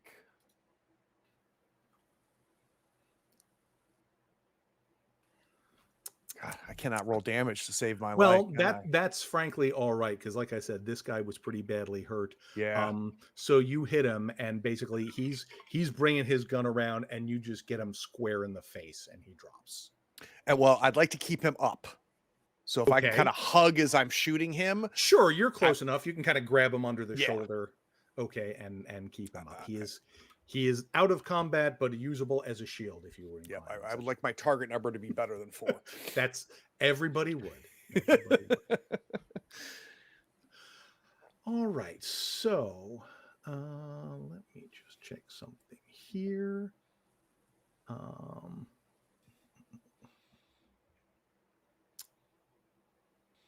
Okay, so the leader, for lack of a better term, Sal seems to be getting the better of him, with this knife versus the fist. So he is also going to back up and pull out a gun, although he's not going to be able to shoot it this round. The 2 remaining regular thugs, one of them is going to take a shot at James, which will be that. I'm going to say, given that this is a 45, I'm going to say it's not going to increase your target number, but it's going to reduce the damage they do. Okay. Because the bullet has to go through this guy. And he does hit you, and the damage there is going to be... It's not point blank, so it's just going to be there. Come on, where'd you go?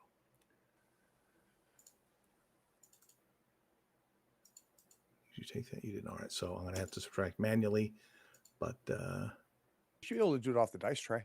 Yeah, I would have thought so, but it's not. Maybe I have too many things open here. Let's just. He's totally doing this on purpose because he knows I'm suspense is killing me right now. All right, it's not letting me. So I'm just gonna roll a d6, and it's in net. It's subtracting 1. It's normally +1 for a heavy pistol. All right, so basically you feel the body that you're holding up kick, but none of it gets through to you. So good choice. Right. Yeah. And the other one is actually going to take a shot at the car. Yeah, I was afraid of that. So let's see if it's and then if he hits, we'll see who or what actually gets the damage. No, you're just not going to let me roll dice in here, are you? Well, that's a shame. Do it the old-fashioned way. All right. It's a big target, so it does hit the car, but because it doesn't get to a 4, it goes into the engine area and doesn't hit either of you, and probably... the engine keeps running. It doesn't seem like it's done anything too significant to the car. Adrian, you got anything going on other than hanging on for dear life? I have a thought, but I don't know if I would have the time to do it. One way to find out. So that truck is still like in our way, right? We can't just go around it. Yeah. I mean, you'd have to kind of go into the swamp, and you're honestly not sure how deep it is. Mm-hmm. There's a reason I gave Adrian an umbrella. All right. He's getting out the car. Mm-hmm. Who's closest to him? Like, is the one that just about Probably pulled a the gun? one that you shot at the car. Okay. I mean, technically, the closest one is the guy that is under the front of the car right now. I mean, I think he'll be all right. How far is the one that Sal's in? Maybe 15 feet. Okay, I don't think I could reach that. Okay. Yeah, so he just kind of takes the umbrella by the top and just whacks the guy over the head with it. Yay, improvised weaponry. I love it. There's a reason it has a hook on it specifically so he can take it. For just this kind of situation. Yes. He's so fought Nazis. Amen. You forget he's fought Nazis. Indeed. So give me a weapons roll. Let's see, weapons. All which right. I don't think is a skill you have. Or honestly, if you're just looking to use it as a club, just we skirmish, can let you do right? scuffling. Yeah, or scuffling, I mean. Yeah. I will use one of my scuffling points. All right, cool. If I can find, there it is. Yeah, It's not want to show me that.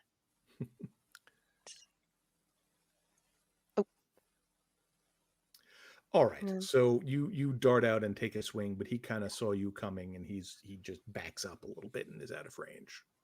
And then we return to Alice.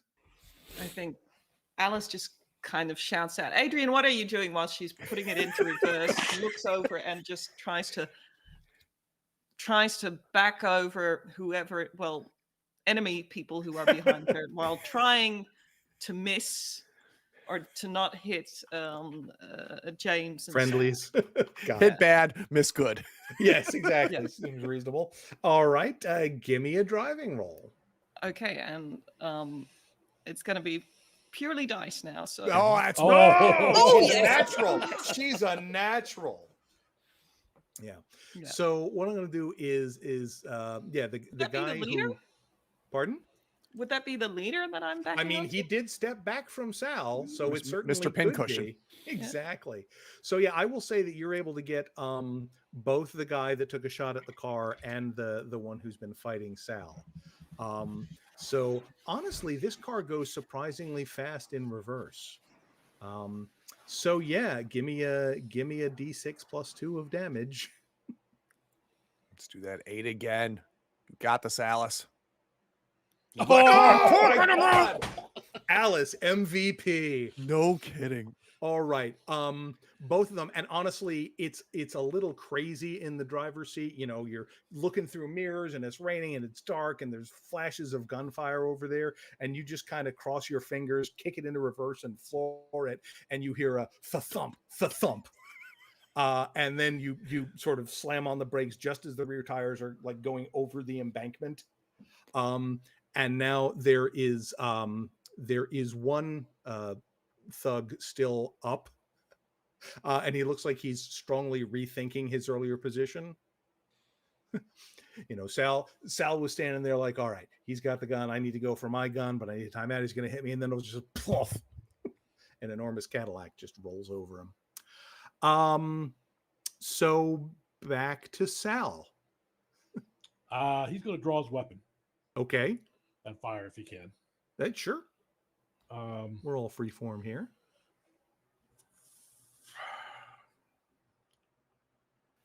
Okay. He's going to shoot the guy, of course, that's still up. That's doing the rethinking of his life choices. He's going to use 3 points of okay. So you hit, basically, is what you're telling me. Yeah. All right. Sounds good. So you can just roll me damage and. God, our guns cannot roll better than a 1. It's all right. You got a car. Yeah, right. Yeah. All right. So you definitely wound him. He's not down, but you seem like you're accelerating his decision to head out. James, what about you? So I want to put my hand up to signal, like, hold on a second to Sal, right after I see the fight, after I see him get shot, and I want to close the distance, and I want to tackle, unarm, just basically secure our last person. Okay. I'm probably going to call that a scuffle roll. I think that's fair. Show me what you got. Okay. What do I have in the old scuffling? I have got 6. We're going to spend 3. Okay. Well, you get him. Yeah, 5. All right. And then basically, however you want to do it, you can either, well, tell you what, go ahead and roll for damage. And depending on what you can choose, are you trying to knock him out or just disable him? Or And I'm trying to remember, is it -2 hand to hand? Unarmed combat is normally -1. -1, okay. Okay, you have got this guy dead to rights. So do you want to knock him cold? Do you just want to tackle him? I would like his chest and stomach in the mud. Okay. And my knee on his back with one of his arms. Yeah, he's kind of reeling back from Sal's shot, and you just body slam him down. And with that, we're basically out of combat. What you guys want to do? Adrian kind of just, because I imagine his door is still like flung open, just kind of leans back in a bit. He wasn't behind the car. Had to get him behind the car. in reference to the guy who Right. he was swinging at. Totally did it that way. Of course. Close the door. I think Alice was getting ready to put it back into first gear again, looks up, there's nobody to run over, and there's a moment that she's just still of adrenaline and just sighing, switches the engine off, and gets out and looks up to Sal and James and says, either of you hurt? Can I patch you up? I'm good. Just a few Sal? bruises. Sal, for his part, going to pick up a 45 and go check on the other guys, the ones that got hit. Okay. The one guy who was who Adrian moved to the back of the car and got runner is dead. Okay. The rest of them are unconscious and probably pretty badly hurt, but they are alive. Okay. Get wallets, I yell at you, Sal. Yep. Start getting wallets. All right. Now, I will say that I am going to need stability rolls from certainly James and Sal. No one else was actually directly attacked. Actually, I will need them for you, but it's basically going to be they're all going to be TN. For the loss for people who are actually being shot at is going to be 2. For the rest of you who are just witnessing the fight, it's going to be a loss of 1 if you fail. Okay. You said stability, right? Correct. I'm not going to do a spend. Yeah, I'm not either. Yeah, usually on the small ones, it's not. Yeah, all right. And you said a loss of 2, right? Loss of 2 for you because these people were at one point trying to kill you. Yep, I'm done. Sal's fine. He's been through worse. Okay.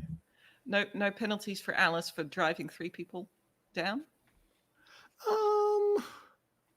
Let's see. In a car, other vehicle accident serious enough to pose a risk of injury? Technically, yes, but well, let's see. He seems pretty stable with that car. Yeah, that's true. Maybe, but you did technically kill someone in a fight. Yeah, so it's not going to be a penalty, but it actually will be a loss of 3 instead of 1. Well, you're good. You're good. This was self-defense. This was self-defense, but I think once I'm out there and then I've checked that Sal and James are all right. They've disarmed the other ones. She's got to check on them. Perhaps Sal's tying them up, and she's just going to see if she can stabilize or see how Sal's not tying them. How lethal. Okay. Is Sal doing anything that I, as a GM, need to know about? I think you would.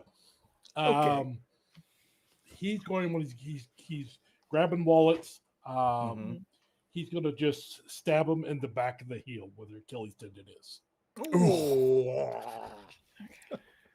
That sends a message for sure. I think that Alice sees the wounds and is just kind of raises an eyebrow, but okay. They won't be coming Moves after on us. just to kind of see are they dying or Other than the guy who is thoroughly dead, they're probably all stable or can be made stable. Certainly the guy who was pinned between the two cards is going to need some hospital attention. He's got some broken ribs at a minimum. But yeah, I mean, the others will probably regain consciousness eventually under their own power. okay. I look at Alice. Do you need any help with them? No worries, Doctor. I've seen worse. Kind of Have you done moves worse? them over and looks sorry? Have you done worse? This is a long silence, Alice Roscavel. Not recently. And she'll look over to James and say, are we gonna want to wake these ones up? And before I answer that, I'm on this guy's back. I'm driving my knee into his spine into the gravel road, and I lean down with the gun by his ear and just say, if I have to ask, I'm just going to squeeze the trigger. He doesn't say anything. It works in the movies. You need One him moment, to talk. I'll be right over. I don't like the way you make people talk, man. Yeah, I just nod to you, Sal. I'll be right over. Okay. He finishes with grabbing the wallets and stabbing people. Yeah. He takes one of the 45s, walks over to their vehicle, unloads it into the front where the radiator is, and then throws the 45 into the swamp. Okay. Easily enough done. That car's not going anywhere anytime soon. Oh, After moving it off the road? Yeah, I was just like, oh god. Alice looks at Sal and says, we might have driven we it can into pop the it in swamp neutral, first. roll it in the swamp. It's all good. Okay. I totally had that taken into account. Yeah. And she'll look back at the rental and say, I don't think we're going to get our deposit back. That is true. I will say that not only is the front of it kind of banged up where it hit the other car, there are definitely some blood stains on the car.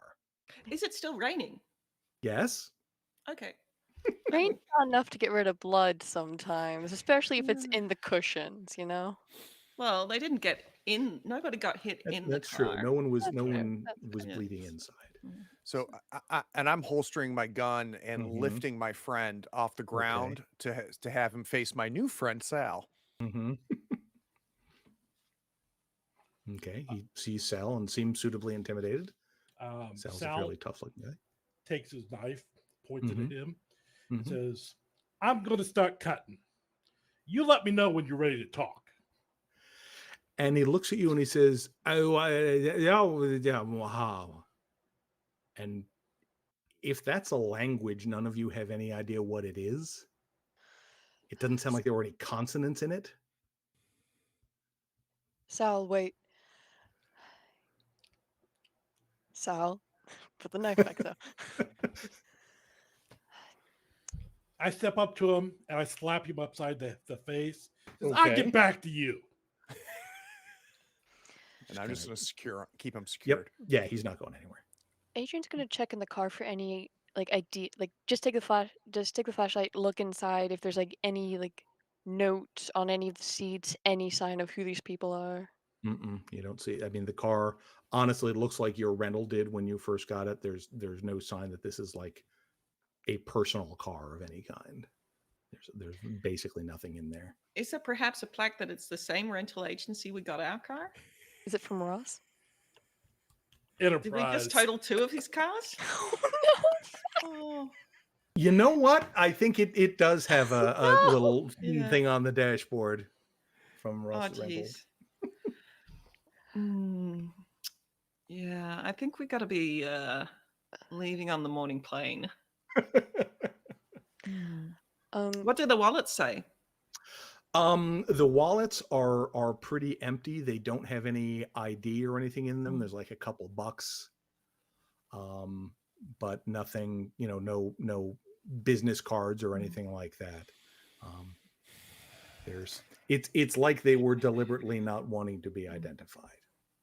I will say that while you have all been looking at these guys and checking them for injuries, or in some cases inflicting new injuries, you would notice that several of them, and in fact all of them, when you look, have some black like tattoos along their arms that are some kind of script lettering. Adrian, you're pretty well traveled. You think it's an Asian language, like maybe like a Southeast Asian, like a Thai or something along those lines. He'll start writing them down on a slip of paper. Okay.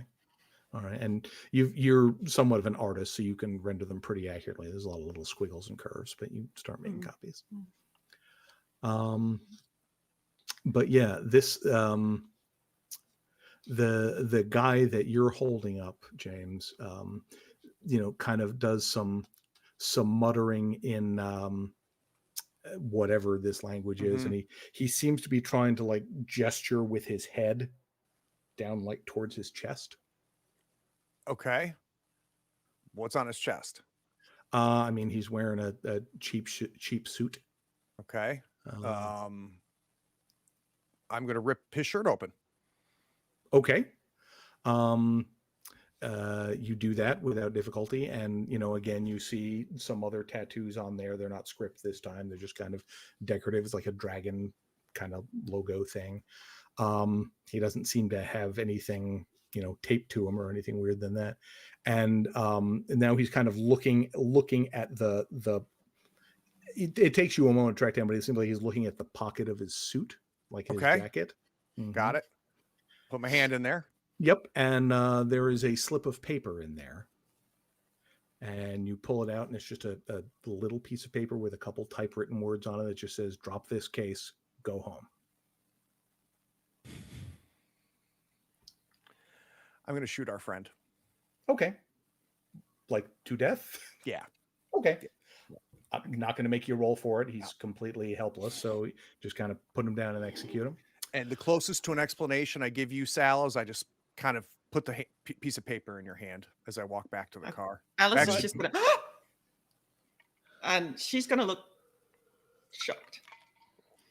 Sal, I think Sal starts picking up bodies and takes them back to their car.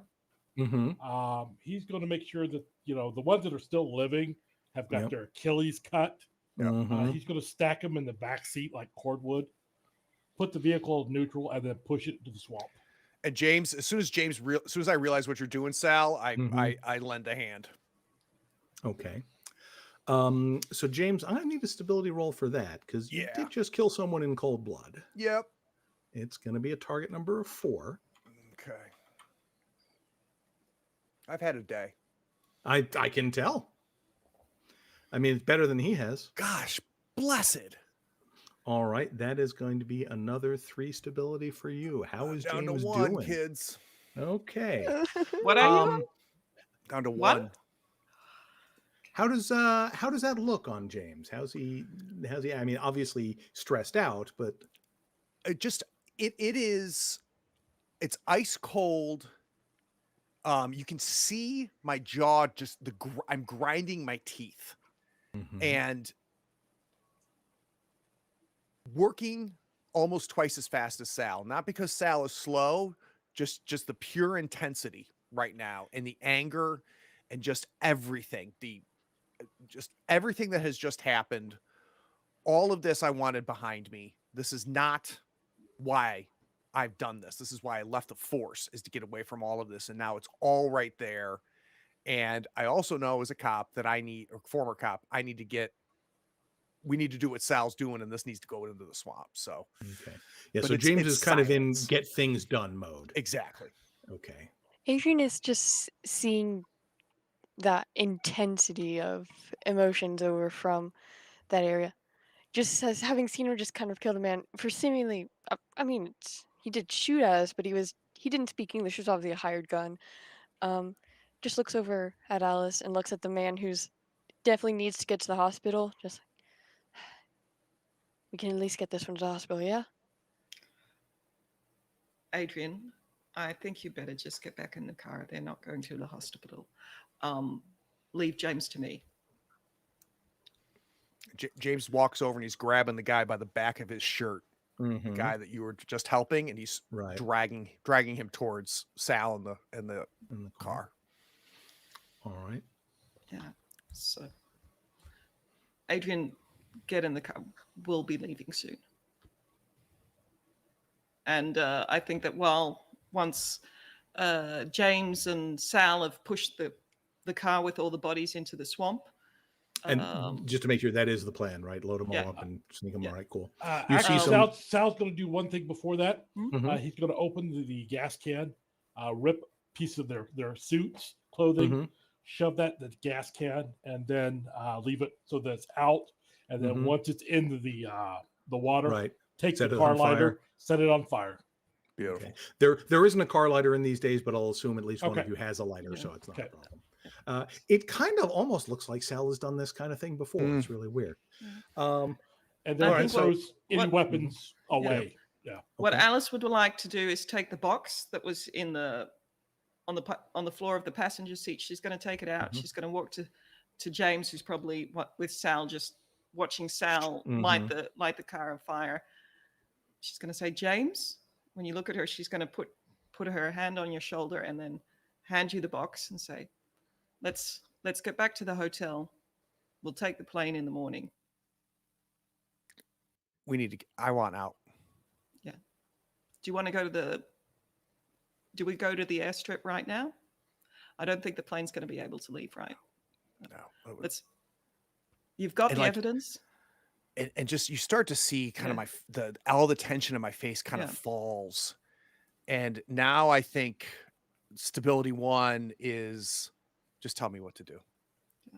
And I think that Alice has combat experience. She was the second day in the trenches that she got bombed. So she's just giving him purpose with the hey, this is the evidence box. This is what you found. And like, okay, get back to the car. We're in the next mode. And so can she use reassurance to bolster him, or does that only work once he goes down to 0? I mean, it's not like it's going to give him stability back at this point, but it's certainly. I mean, I don't think it's a thing you need to roll for necessarily, but it's just a kind of you've dealt with people in this kind of condition before. It's not quite shell shock yet, but he's certainly on the cusp.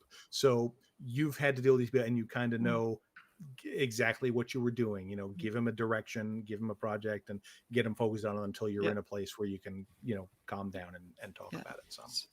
So get him back into the she'll put him on the back seat and then look to Sal to get in the driver's seat and drive. Sal gets in the driver's seat, drops it here and says, "So, when's dinner?"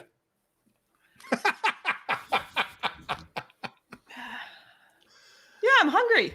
Good idea, Sal. I hope let's see what the restaurant's like in the hotel. But I'll let's call it occurs to me that maybe we shouldn't stay at that hotel. These guys knew that we were here. So maybe we ought to switch up the routine a bit. Yeah, we can do that. And when we get there, we'll call Frank. Make sure the plane's ready first thing morning light. And I'm sure Janet can take care of the little fender bender on the rental. Those were some big palmetto bugs. Yeah. All right. Now I'm thinking. I don't think you guys had actually checked into a hotel yet. I think you would we got one. had. You had you okay? We did. Yeah, we had the sights of Savannah. No. Right. What was it called? It was the DeSoto, I think. Yeah. Where you were. was down, but perhaps it was in the center. So perhaps we go down to a different part. Sure. I mean, it's not that big a town, but you can Okay, certainly go a couple blocks away and find someplace that looks decent. Isn't our gear in the hotel? We can take it out. I mean, your Yeah, luggage yeah. probably is. Yeah, Get luggage it in is the there. morning. Yeah. Yeah. Okay. All right, so you guys head over. You find a little something called the Savannah Beach. Not quite as nice as the DeSoto, but it'll do certainly. Honestly, you come in. Sal's got some blood stains on him. James is covered in mud. Yep. The other two are mostly okay, but still it's like, you can see when the front desk person kind of takes a look at you, she sort of takes a little step back. It's like, And Alice is going to go. Yeah, we hit a deer.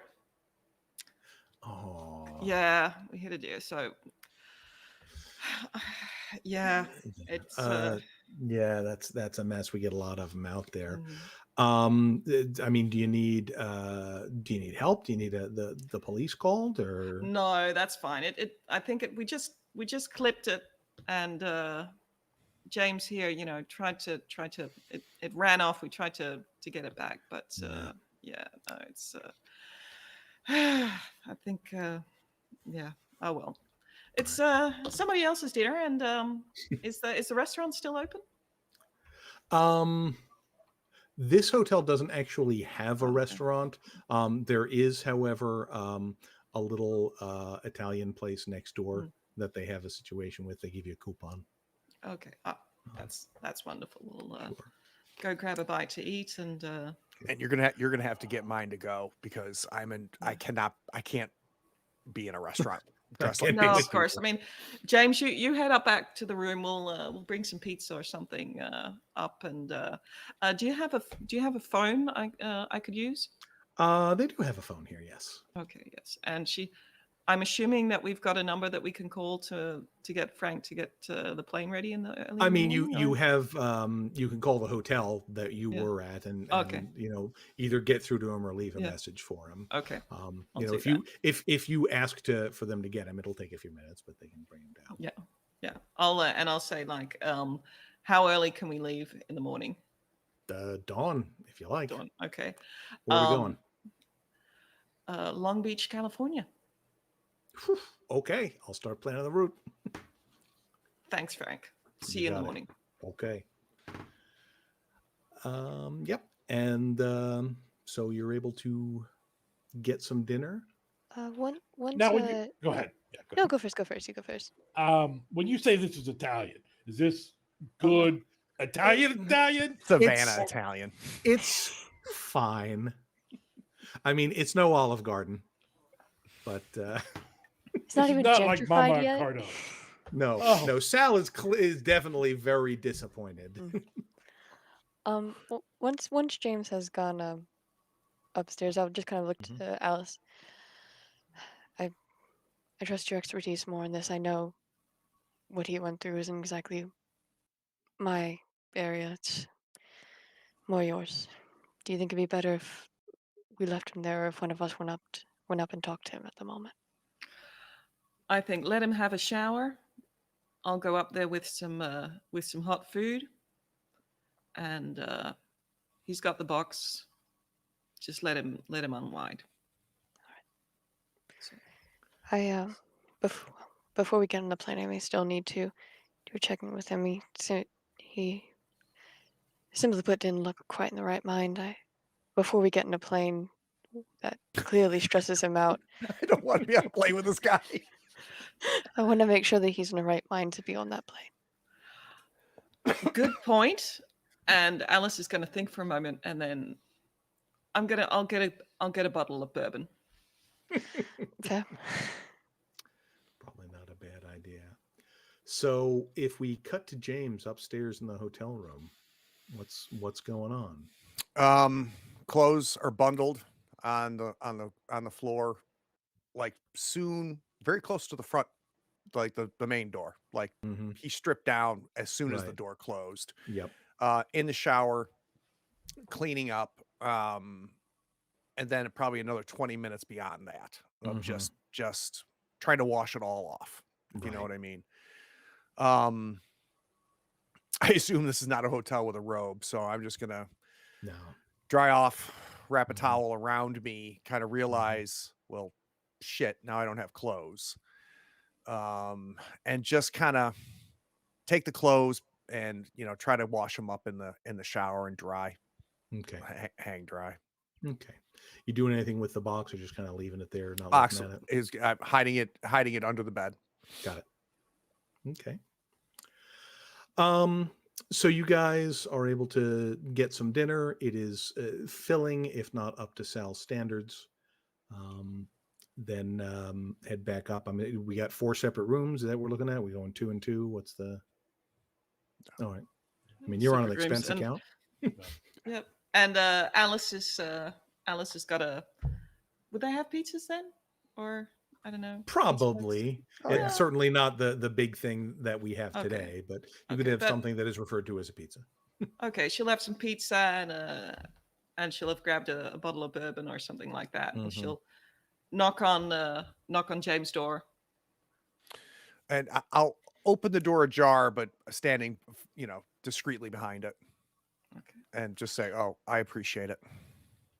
No worries. And she'll hand him the bottle, drink, not too much. And Frank's ready at dawn. Leave a bit. We're not- Leave. Go ahead. Sorry. You might want to leave a bit for on the plane. I hope we're going to California. We're going to California. Don't worry.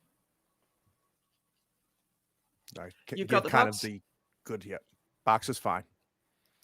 I don't doubt it. And she'll just nod and step away. Yeah, super appreciative, though I don't say it. Close the door, eat what I can. I'm not sure how hungry I am, but I recognize I need to. I start to have a second drink and realize that I don't want it. I want to make sure I've got my wits about me. And not that it would matter, but I get into the bed, make sure that like physically I'm literally on top of where the box is under me. Okay. Sounds good. Anybody else have anything they particularly want to do or accomplish or discuss this evening? Was Sal- Sal? Go ahead. Sorry. Sal was needs Sal- to- he was injured, yeah. Yeah, so I think that would be the second thing, is that he looked pretty beat up. Is that Alice is going to check on Sal? Perhaps during dinner, she said, let me get a first aid box from the hotel reception and let's see what I can do. Okay. Sounds good. I appreciate it. Yeah. And you can certainly spend some first aid points to heal Sal up if you want. It's basically 2 points of healing for 1 point of first aid. I think I get more of as a Oh, you nurse? make more as a nurse. Yeah, for each point you spend, each point spent heals 3 points. No, that's right. health You're points. real good at this. Yeah. So, how much? How badly were you beat up? Down 6. Down 6. I'll spend 2 points to. At least Patch you you got up. wounded efficiently, Sal. Yeah. No Absolutely. leftovers. Yeah. Yeah, I mean, you're certainly going to have some bruises there tomorrow, but nothing too serious. Gets everything reset. I will also point out that none of you have your luggage. So at this point, you're all going to be going to the hotel to pick your stuff up tomorrow in the same stuff you're wearing now, which may or may not bother you. Yeah. There's one thing I think Adrian will do. Mm-hmm. And respecting Alice saying that he just needs his time alone. This is just a little flavor thing. There will be another knock at James's door, but if you do open it, you'll just see on the ground a note that says "You left this in the car," and it's one of your little crime noir comics. Phenomenal. And And for then the just sign Doc. first time we've seen a grin, little bit of a smirk. I know exactly who left it. Mm-hmm. Nice. Very cool. Adrian's whole thing is helping people be grounded, and that's one of his things, is items of sentimentality. Love it. Nice. Very cool. And with that, everyone settles themselves for a night of sleep as best you can. You know, a lot of it is just the sort of post-adrenaline rush where you've gone through a lot of things and you're exhausted, but it's hard to sleep just because there's so much stuff going through your head. Eventually, most of you do manage to fall asleep. I feel like for Sal, it's probably pretty easy since this is not something he hasn't done before. And Alice has certainly slept in worse. Yep, exactly. Alice has certainly slept in worse conditions than this. Adrian, it might take a little longer just because, you know, this is more immediate violence than you've had to deal with in a while, but you also know pretty well about, you know, ways to sort of settle yourself down. So you're able to eventually get going. And James, you're kind of laying in bed. You've got a little bit of that bourbon, you know, going through your system, which is helping things a little bit. You know, your body's sore, you're tired, and then you hear, you know, there was that stuff the guy was saying in whatever language that was. It's almost like you're starting to hear that again. There's some kind of whispery voice just going, and you know, you have no idea what it's saying. And then, you know, I guess you're laying in bed, your clothes are still hanging up, so you're probably, you know, naked in there, and something moves under the sheet, like by your stomach.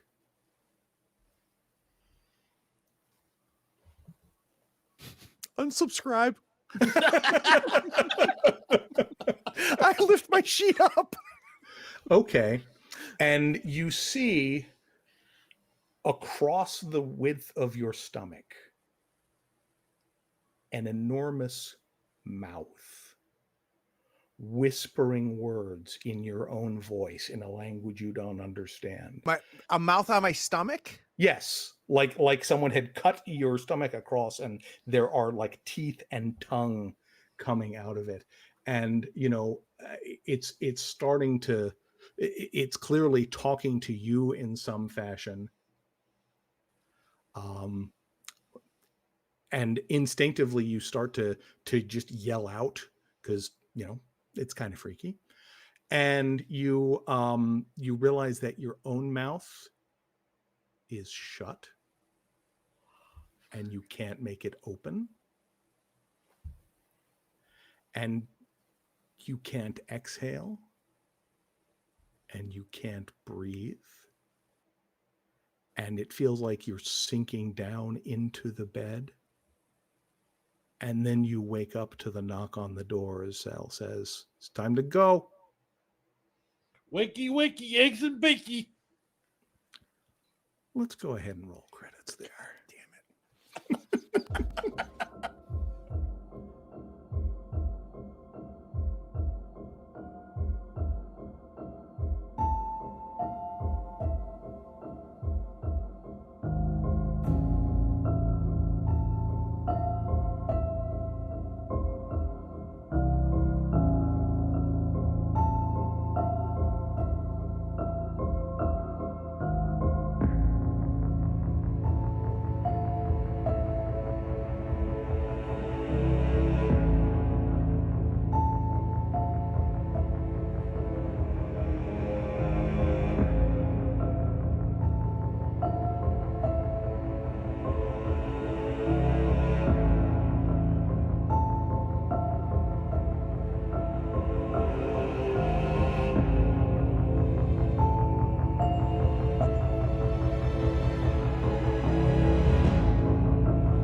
I had one stability, Brian.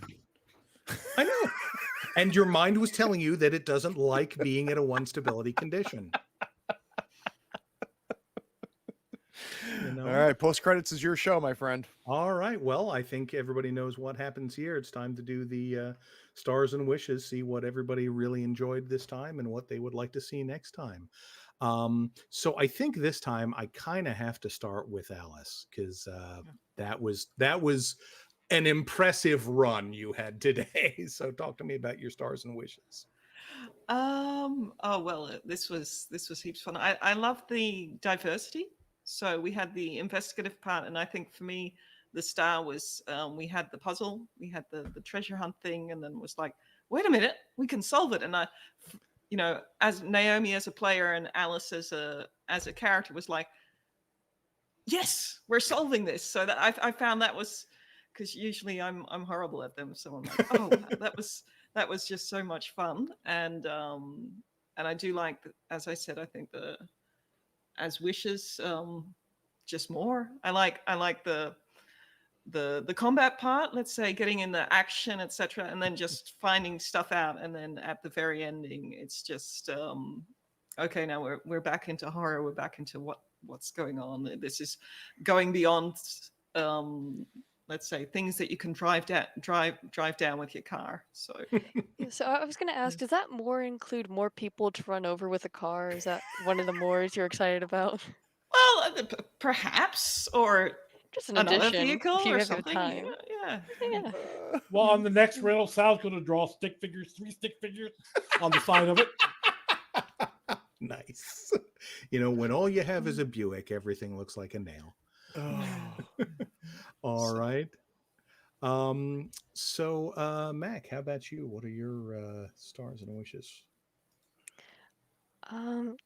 This was as soon as Nomi said, this was a lot of different aspects of the game and perfectly tied together. I feel like my star would actually be the one where the scene between Alice, Adrian, and technically James, where Adrian kind of quickly realized, oh yeah, my experience is more with people who are dealing with long-term mental health issues. Alice is kind of the one who actually knows how to deal with people going through active shell shock. Maybe I let her take this one, and kind of letting her be the competent one was very fun. For wishes, I really wish we took that shovel. Just, I feel like it could have been could have been a great supporting character, just a great addition to our cast. Just the shovel. Turns out it's a magic shovel, Ben. You don't have it. You're gonna miss it later. Oh my god, that's amazing. +1 shovel. +1 shovel. It's shovel. We just become Shovel Knight in the middle of an Eldritch apocalypse. There you go. I think I'm very excited to see more of each character's backstories, because now we've kind of gotten that edge in each of them, like with Sal being weirdly comfortable with splitting people's Achilles tendon and sending them into a swamp. Alice very clearly having seen things, through the war, and James just having a lot of very obvious regrets and a lot of things he maybe needs to talk about. I'm very excited to see all of it. And of course, Adrian is the perfectly normal one of the bunch. Yeah, entirely. Well- Have you seen him? He just tried to whack. He just tried to whack a guy with an umbrella to get him into the way of a moving car. Yeah. Mhm. But apparently, Adrian has whacked Nazis before, so Yeah. Very Why do you think he has cool. that scar on his cheek? Oh, that's amazing. Ah, very cool. Chris, how about you?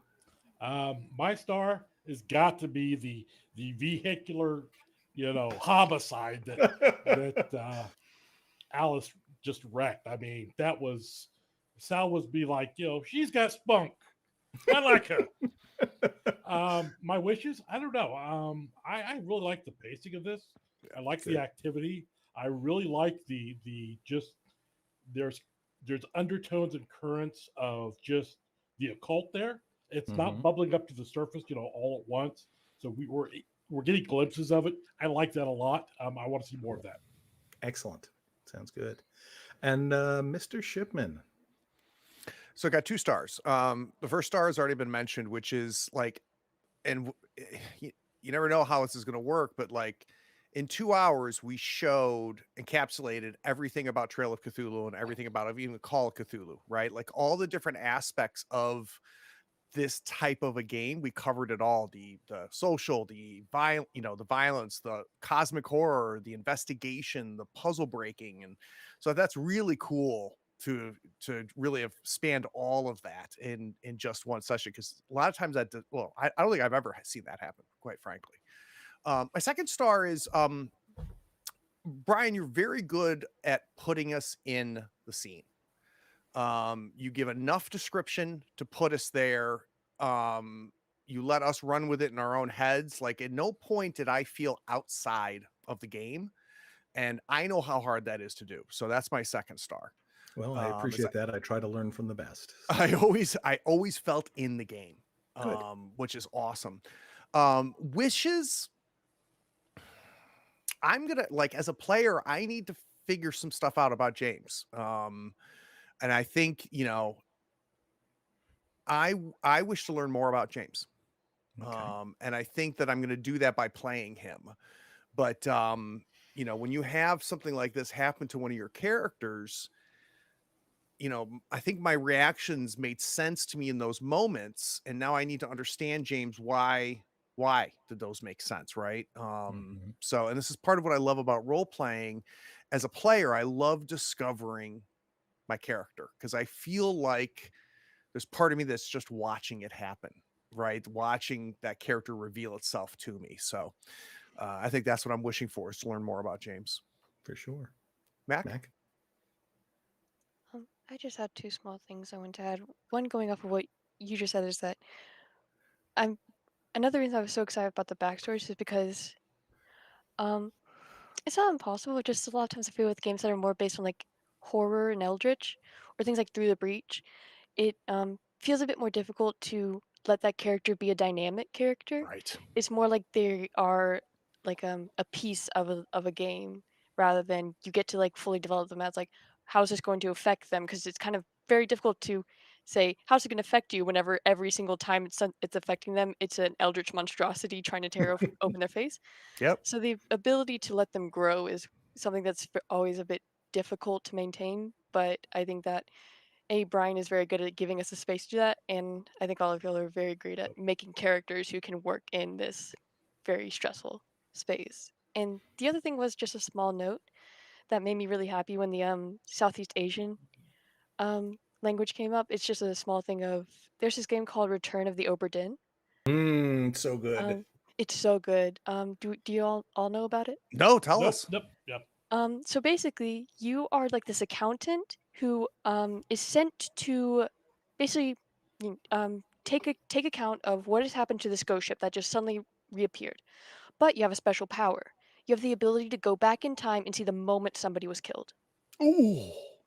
And it's this whole thing about like you're trying to figure out, like, there's this kraken monster, and there's this like plot of betrayal between the captain and his crew. Oh, that's And cool. one of It the is- It is the most detective-y detective game I have ever played. And it is beautiful. It has a beautiful soundtrack, beautiful like pixel art. It can be a bit, straining on the eyes, but and one thing about that is that a portion of the crew, or the people on there, I believe in the time it was set, which is like the 1800s, it was like they were called Formosa, which is like Thailand. It's so- Taiwan, actually, but yeah. Oh, Taiwan, that was it. Which it just felt very. It makes me very happy to see two pieces of media I enjoy getting connected in small, fleeting ways. Like just the fact that there's Yeah. two eldritch stories with a southeastern language in them. That's Yeah. cool. Yeah, no, Obra Dinn is great. But yeah, I really like what you're mentioning about seeing the characters develop, because as I laid out for everybody here beforehand, this is a long globe spanning campaign. And what I really like is that while these characters are all kind of established in who they are, they're all going to have room to grow and change. And I know you are all the players to take advantage of that. So I'm really excited to see how that all develops. So that would be my wish. And for my star, I mean, I enjoyed this top to bottom, but I think seeing Alice, who was generally fairly quiet and seemed a little bit on the bookish side, actually just go ham with the rental car crushing people was beautiful and unexpected, and the kind of thing that I play role-playing games for. That was Exactly. amazing. So we have session 3 already scheduled in October. Was it the 14th? Nope, 29th. 29th. I want to play Longer. it sooner. Yeah. But cool. So we've got that. I will update the journal with some new notes that you guys have. Anything else people want to plug or discuss before we wrap it up here? Nope. All right. Well, I put a link in the chat for Return of the Obra Dinn because, like I said, it is the most. It has made me feel more like a detective than any other detective. That's cool. I highly recommend it. I don't think I accepted the link. No, it may I've not got have. moderation on. So Okay. just spell it out real quick. Yeah, it's Return of the Obra, OBRA space DINN. You can find it on Steam or any of your other platforms that you like. Very cool. It's by the same guy. It's by Lucas Pope, the same guy who did Papers, Please, which is another Yeah. brilliant game. Ah. Mm. There you go. So that will be my recommendation for the day. Very nice. So with that, yes. With that, I think we will wrap it up for the day. Thanks everybody for being here. I am looking forward to seeing where this goes next. Thanks for watching. Cheers. Thank you. Thanks.